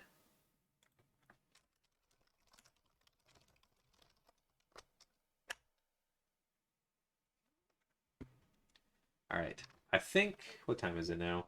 It's 11. I actually did have a lot of fun with this deck. Let's go for one more, and then after that, I will probably call it a night. Just because this is good stuff. Obokata's leaving. You know, let's try to go off on a high note. But we did get the Obokata this time, which is great. That pretty much the only objective I had tonight was to score out the Obokata. All right, so last game for the night. I'm gonna go ahead and be the good person as well, and like and favorite this on NRDB.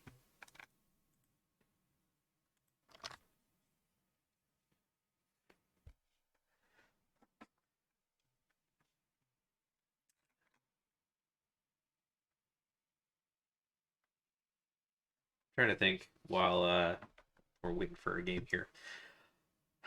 I know the deck lists got posted somewhere for this event. Let me see if I could find them. Okay, yeah, I think Dan B or Bushi just took pictures of all the deck lists from over in Philly at Nats and then just posted them online for us to take a look at.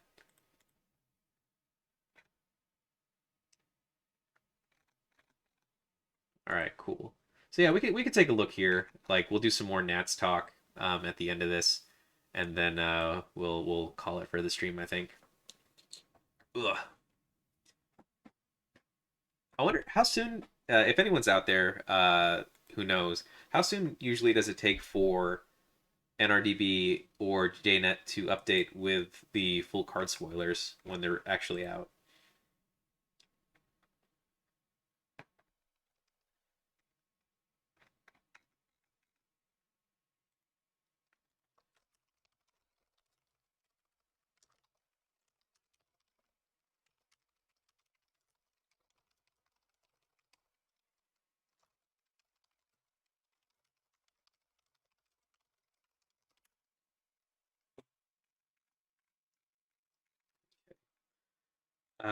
While we're waiting, let me see if I can find. I can just go through the lists right now that they posted.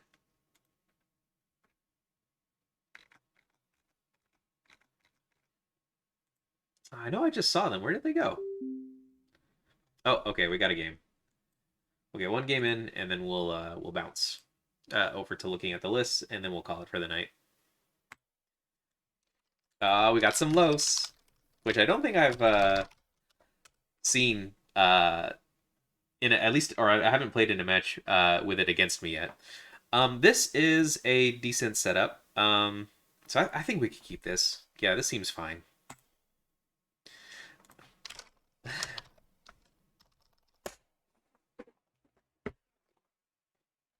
Let's see. It's still 45 standard card deck, so it's only so much of a meme deck.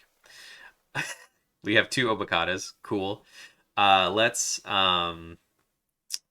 you know what? We'll just put you on HQ. We'll put you on R&D, and we're gonna take a credit. So we might end up losing spin dock here, but you know what? It's okay. All right, Carpe Diem to run HQ.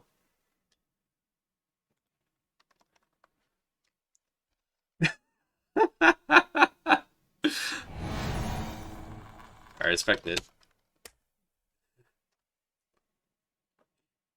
I still, like I said, I respect it. I respect, you got the HQ. Might as well get a free run. The HCI suite for spiky stuff.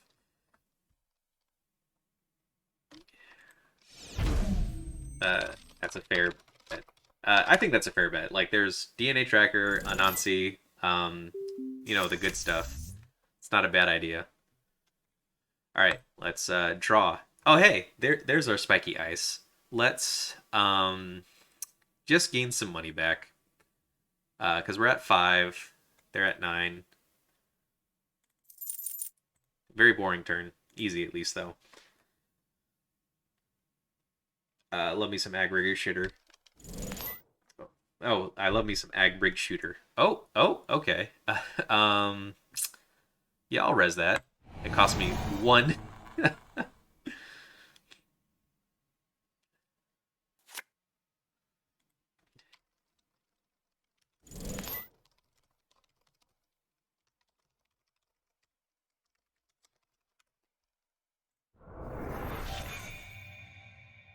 boy. Yeah, they are getting their money's worth. That's for sure. Okay. I think we turned off the dirty. Oh man. Sounds like I really need to try it in.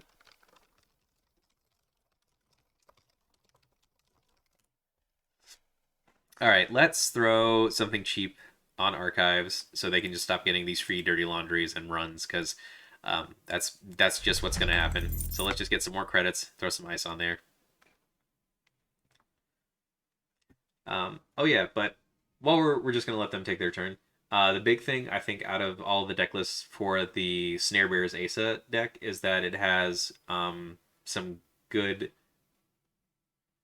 uh, what is it? Like consistency for getting your flat line. I think there were two games that I remember on stream that were flat lines. Well, there were a lot of flat lines, I think, on the stream yesterday. And the ASA runs stuff like Gaslight, Boom, um, uh, let's see, Mutually Assured Destruction, Mad. And the thing about Mad, though, is that because it's triple, it's going to take your whole turn. But if you do things that give you clicks back, like I think Bass, or you use MCA Austerity Policy to rob the runner of a click, that's going to give you more of a window that you can land the boom kill.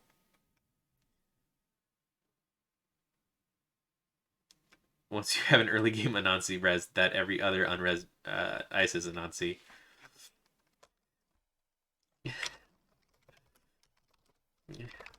To deal with. All right.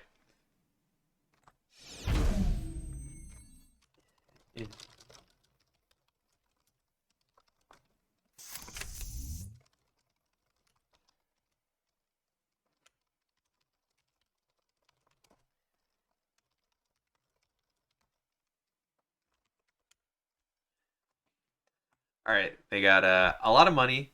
They have Chespa. We are broke, so why don't we just put our spin doctor down? Let's draw. We're not going to put any ice down, and then we're going to, I think, probably gain 2 credits, and we're gonna shuffle both oboes back in after archives. Also, Ag stuffs tag me hard.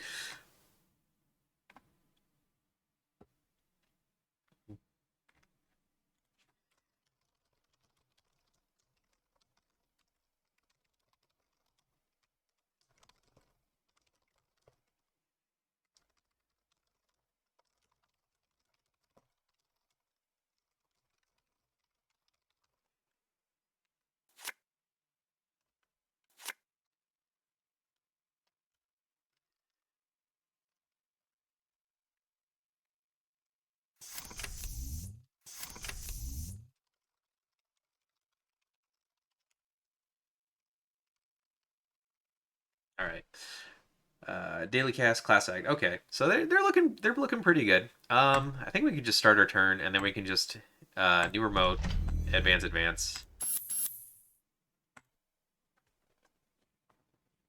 We'll just have some money for a little while.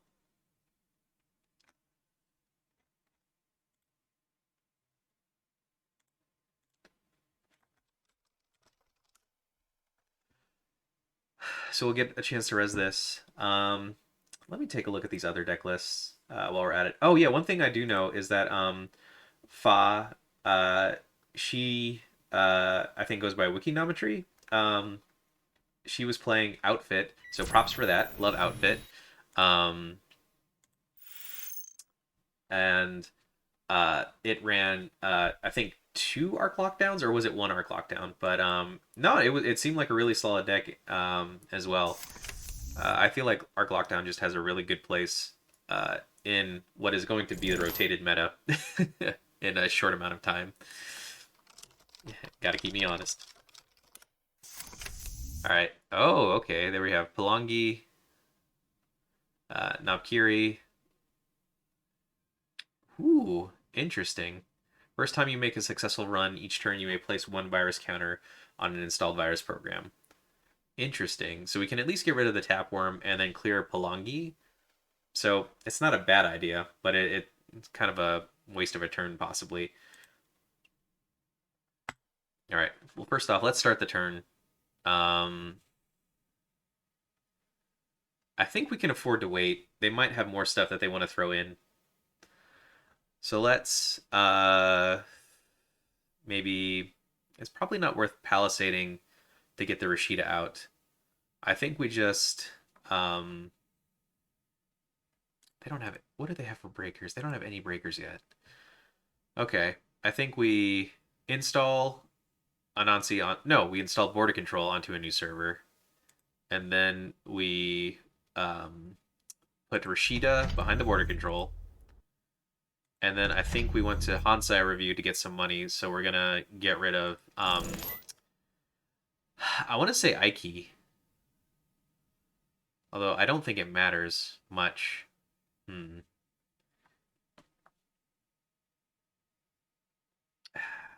There's Palisade that would be at 4.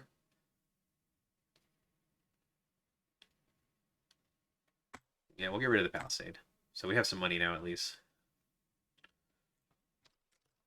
Oh, sweet. Thanks. I will definitely check this list out after the game.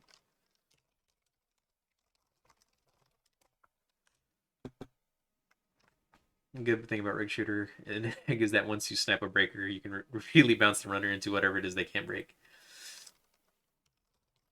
And if... Yeah, I imagine that's rough, especially if they can't get the breakers back.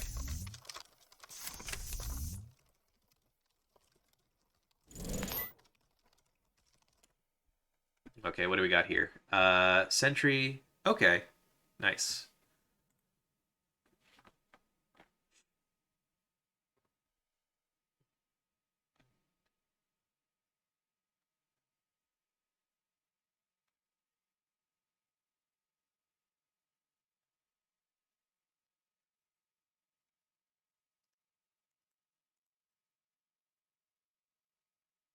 Yeah, I got nothing to res in order to get some money away, but we're at 17 anyway. All right, pretty good turn. All right, let's res, start turn, mandatory draw, and then get Rashida money. Oh, sweet. I think we just we're gonna need some more ice is the thing. We're gonna need some more ice up here in front. Could it be the anemone? Do we want to do the anemone? I think we just do another Rashida in server 3. Uh,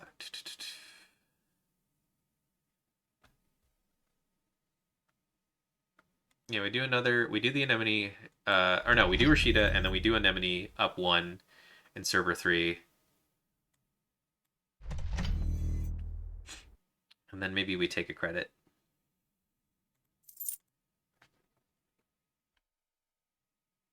At some point, we definitely have to purge just to stop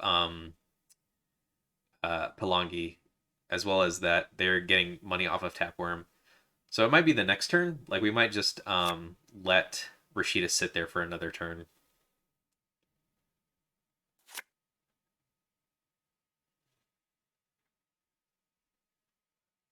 And then we'll just get the mandatory draw and then we purge. Okay, what do we got here? Oh, dedicated process. I've never seen this card.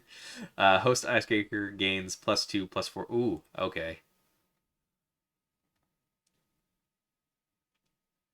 2 credits for +4.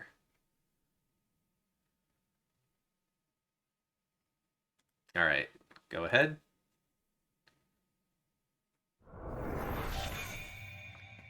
Okay, so that's for breaking sentries, which we don't have any up of. So I think we can just start the turn.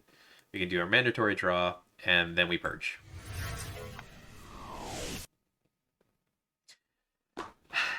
You know what? I'm really feeling it for the Mavirus. Mavirus would be really nice right now. I'm wondering how much we're gonna see Clot in the next meta as well. Like Clot is still like a shaper staple. It's pretty solid, but I guess it would really depend on how much we're expecting to run into uh,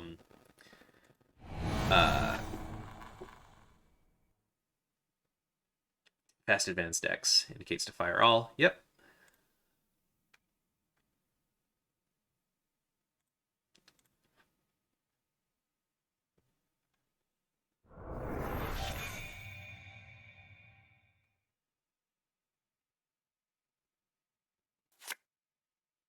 Okay. So they still have the Pelongi counter as well. Okay, they're drawn up. I think this will put us up to 9 cards. And we'll. I think we can do this because I think we're gonna burn Hansai Review to get rid of one of these ices anyway. Yep. Is the Nazi still fires?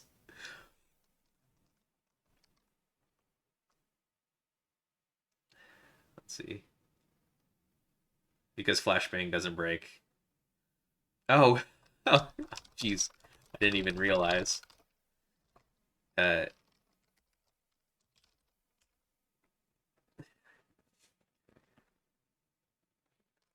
that's a very weird interaction, but it does make sense. All right, let's get some stuff going. So I think we want to put this in the remote, and then we'll put the NGO front into the remote as well. And then I think we're gonna Hansai Review to get rid of the other Lacosta grid. No, we could probably get rid of the Ike, honestly.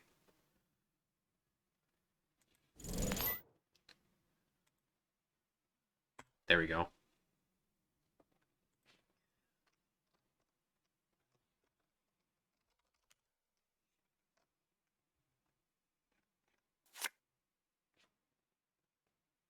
We're definitely going to throw these Anansis onto something, that's for sure. Probably put it onto one on R&D and one on HQ next turn. And then advance in order to just go ahead and just take everything off of the NGO front.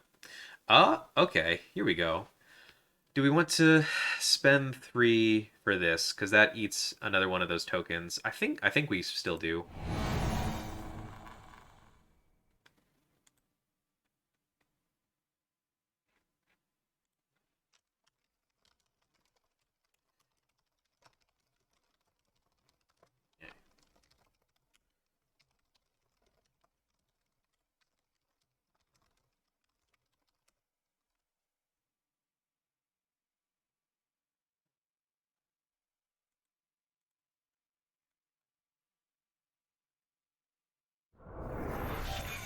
All right. Let's pay 3, start turn, put a counter on NGO front. Then we're going to advance NGO front, resing it to gain 8, and then we're going to put you on HQ, and we're going to put you on R&D. And I think next turn is going to be hedge fund, install an agenda into the server. It's more expensive to defres than to res.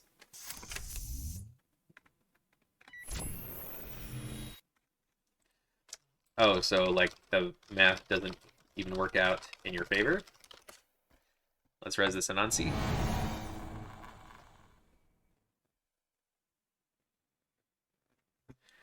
Looks like they haven't heard of Rubicon Switch. I don't think I've heard of Rubicon Switch, man.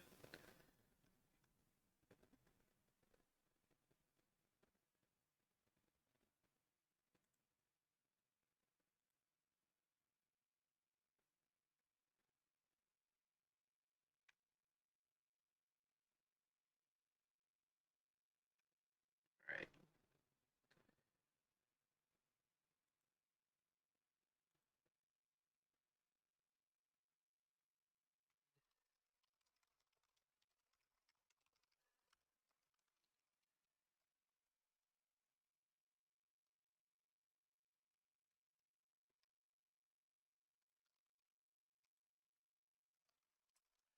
You know what? I think it might. It's a card, all right.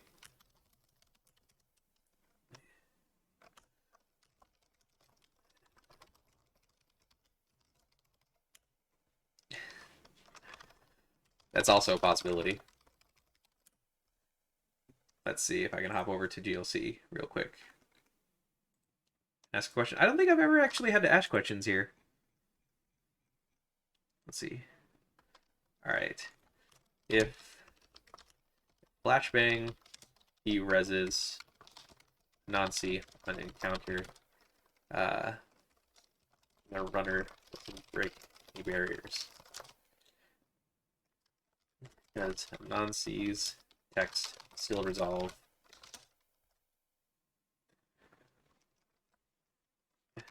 The encounter ends. Does it not, since the ice is derezzed?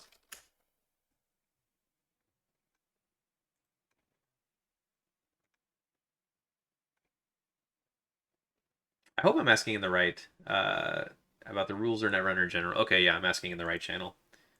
Anansi doesn't do the 3-net if derezzed. I think we res the Enigma.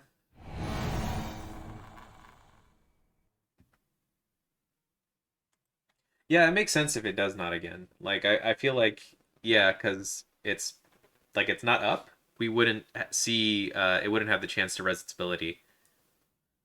Like something like Anemone, which triggers before or on the encounter, so it gets to run before it's derezzed, right? So that gets to be nasty multiple times.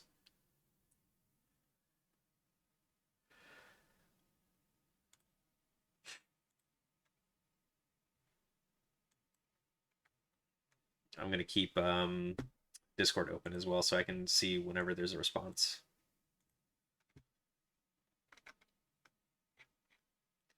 All right, go ahead. This is so mean. It's getting derezzed every single time. It's pretty funny though. All right, start turn. Choose a card in server 3. Oh, for sure. All right, how many doofs has he gone through? 1, 2. Okay, so there's definitely going to be a third one. I think I hedge fund. Let's see.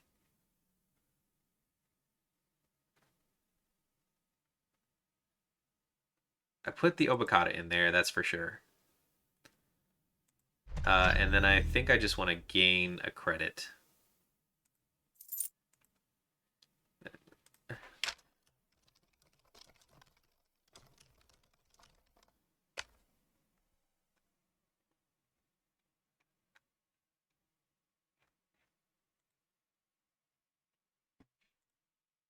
God, Flashbang. I'm trying to think. I don't think I've ever seen this card played either. Is the thing.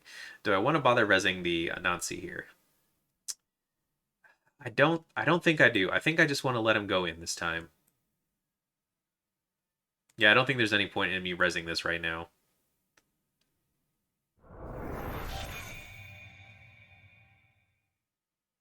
Because this is only once per turn. So I have. They can run it on the border control. So what I think I need to do is probably install up on server 3 and then take a credit. Please tell them about Rubicon Switch at some point. Okay, I will. I will. Let me look it up first before I say anything about it. All right.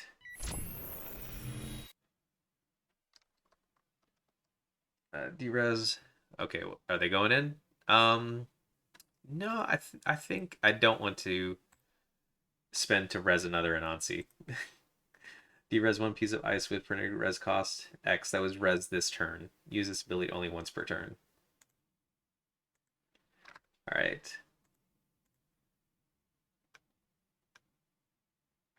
I'm trying to remember what was the context that we were saying. For Rubicon Switch is they could.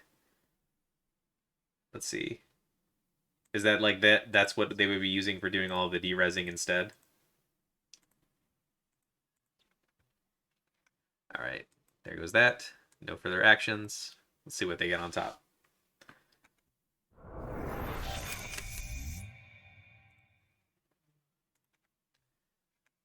All right, and Geofront and a Tapworm again. Let's start putting stuff on this, and then I really want to stop them from getting money and having Pelongi counters, so I think we just purge. If Flashbang is too expensive and requires Pelongi or Egret, I will tell them that. I've instructed to inform you. Or, no, I'll say it in, like, a nicer way. Have you tried Rubicon Switch in the deck?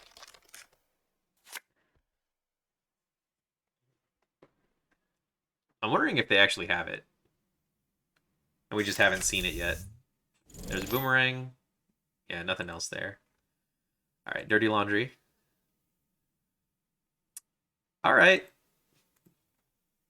Yeah, I mean it's points. It's points, and it's Palangi counter as well. Oh right.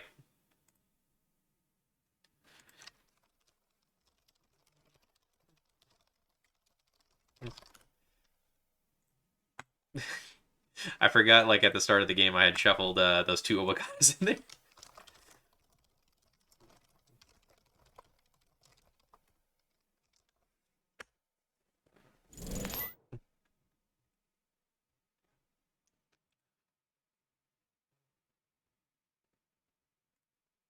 There we go.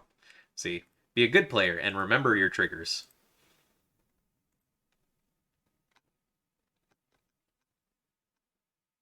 All right, I'll ask about Rubicon Switch. Oh yeah, speaking of Egret, I was saying that apparently there's like uh interaction with Umbrella and Egret, right? Like that's something you could go for with some of the new cards that are coming out. Actually, I have to remember what Egret looks or Umbrella does.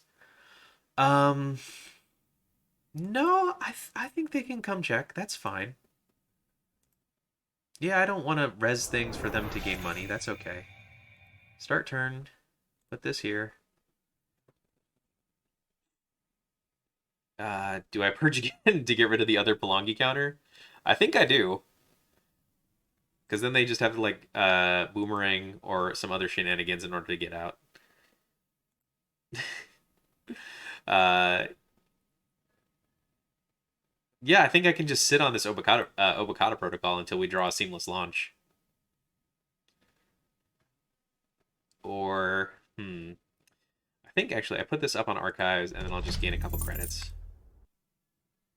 If I actually ran a real breaker, this might work.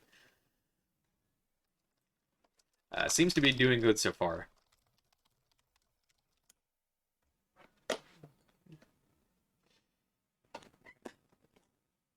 Yeah, since Umbrella requires a Trojan installed and Egret paints it as a code gate.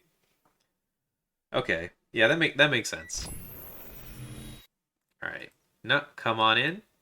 Not gonna bother resing anything just to give Los money and pay to derez things.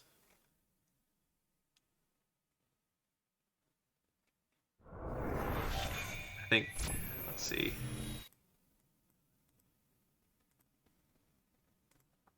It might have been worth it to res the Ike.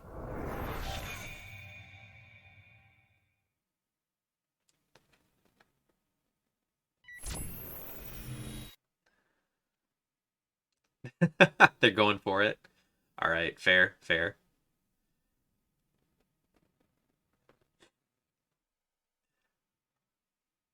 Let's see. We res an Emily, trash a card. Let's trash a Lacosta.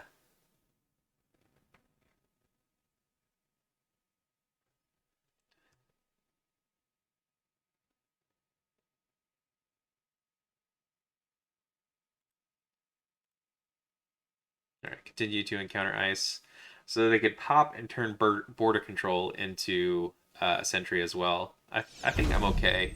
Oh, they jack out. Okay, very interesting. Put this here. Um, God, I really want to get rid of those Pelongi counters.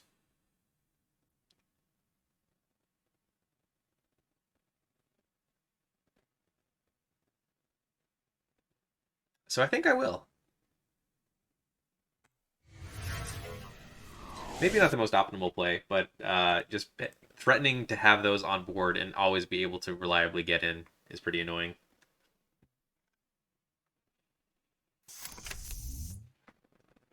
Oh, there's another boomerang. Okay.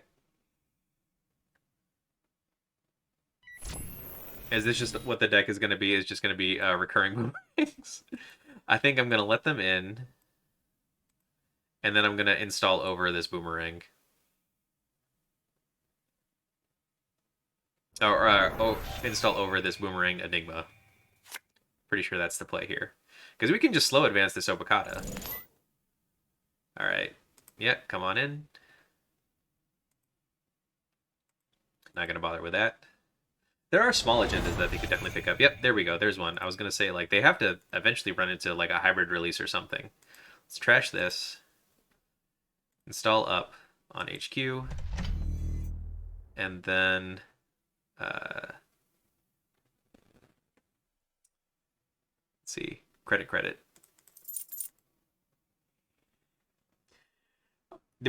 Are we gonna slow roll this entire Obokata that's just been sitting here on top of the Lacosta this entire like the past 5 turns for real? All right.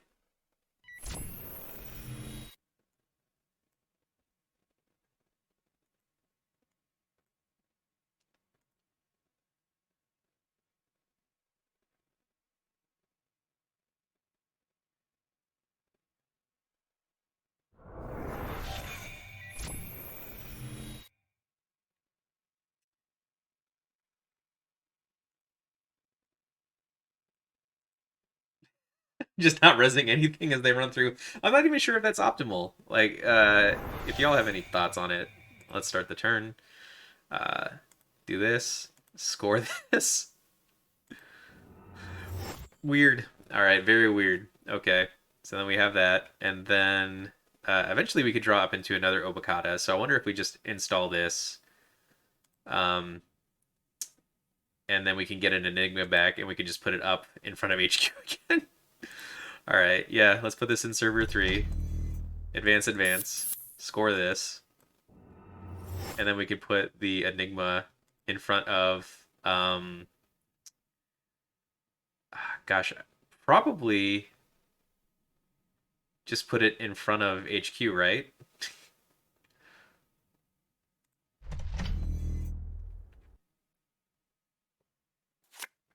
All right, so we're at 5 points.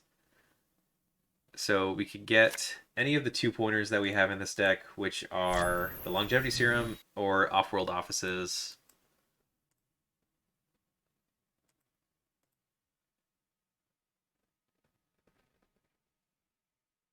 And then like we could throw one into Lacosta or into our scoring remote, that's for sure.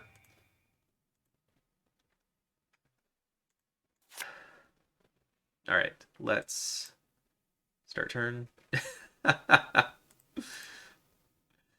Oh boy, another Obokata. All right, let's just, put this in here.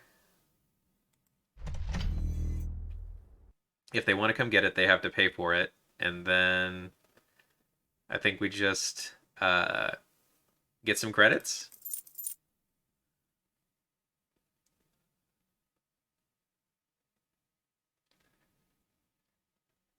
Yeah.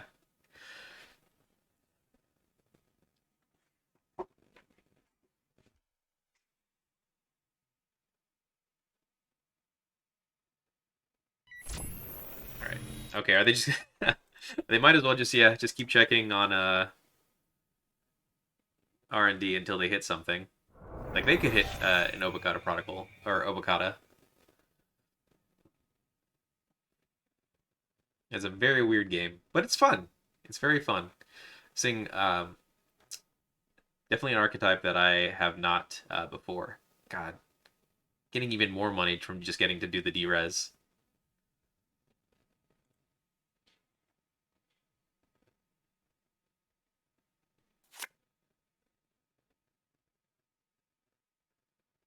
Mm-hmm.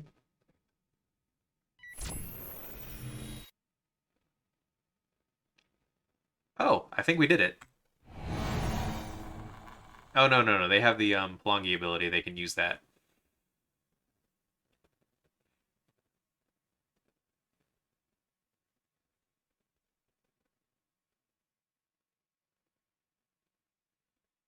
But they won't be able to use Pelongi to swap the border control over here.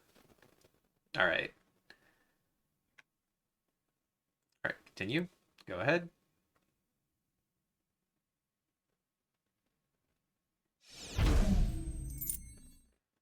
All right. Start turn here.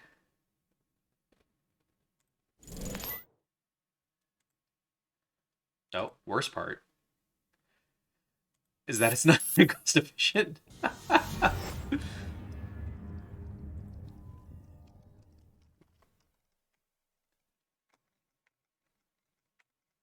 right, I'm gonna try to remind them again about Rubicon Switch, not again. See if they've tried it out. If Flashbang was at least 4C, that might be playable. Or then it would be playable, since you still have to boost and whatnot. Oh, okay. I think I get what they mean.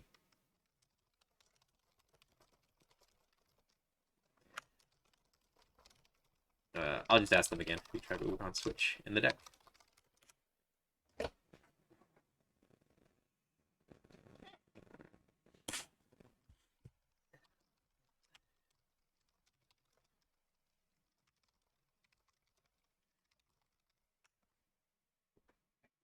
Oh, okay, they haven't tried it yet. Okay, so we'll see how it goes. Ankusa, I've never seen this. If you use, but I never played a lot during the Mombad cycle. If you use Ankusa to break all routines on a barrier, add that barrier to HQ. Oh damn, that is a mean card.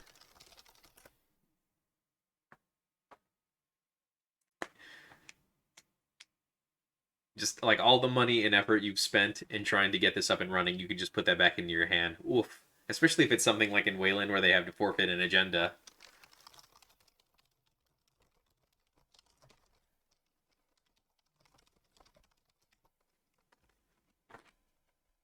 There was a deck with Reina and Ankusa. Oh, I'll have to look that one up. I do love some Reina.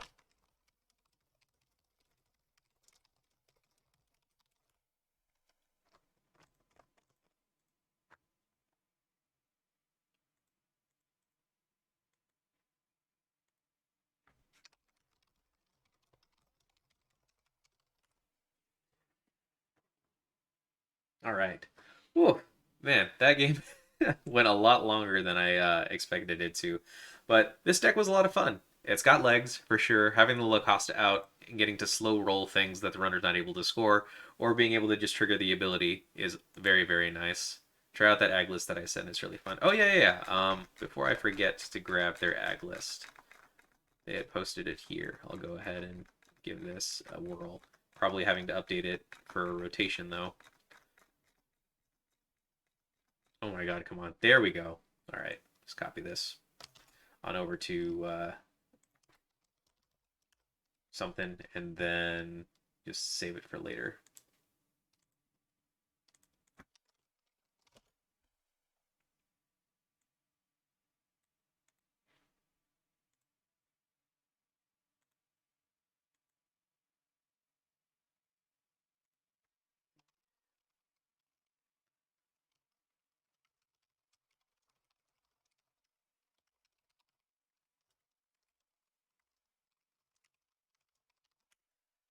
All right, I am exhausted, so I think that's going to be it for the stream tonight. So thanks everyone for coming by.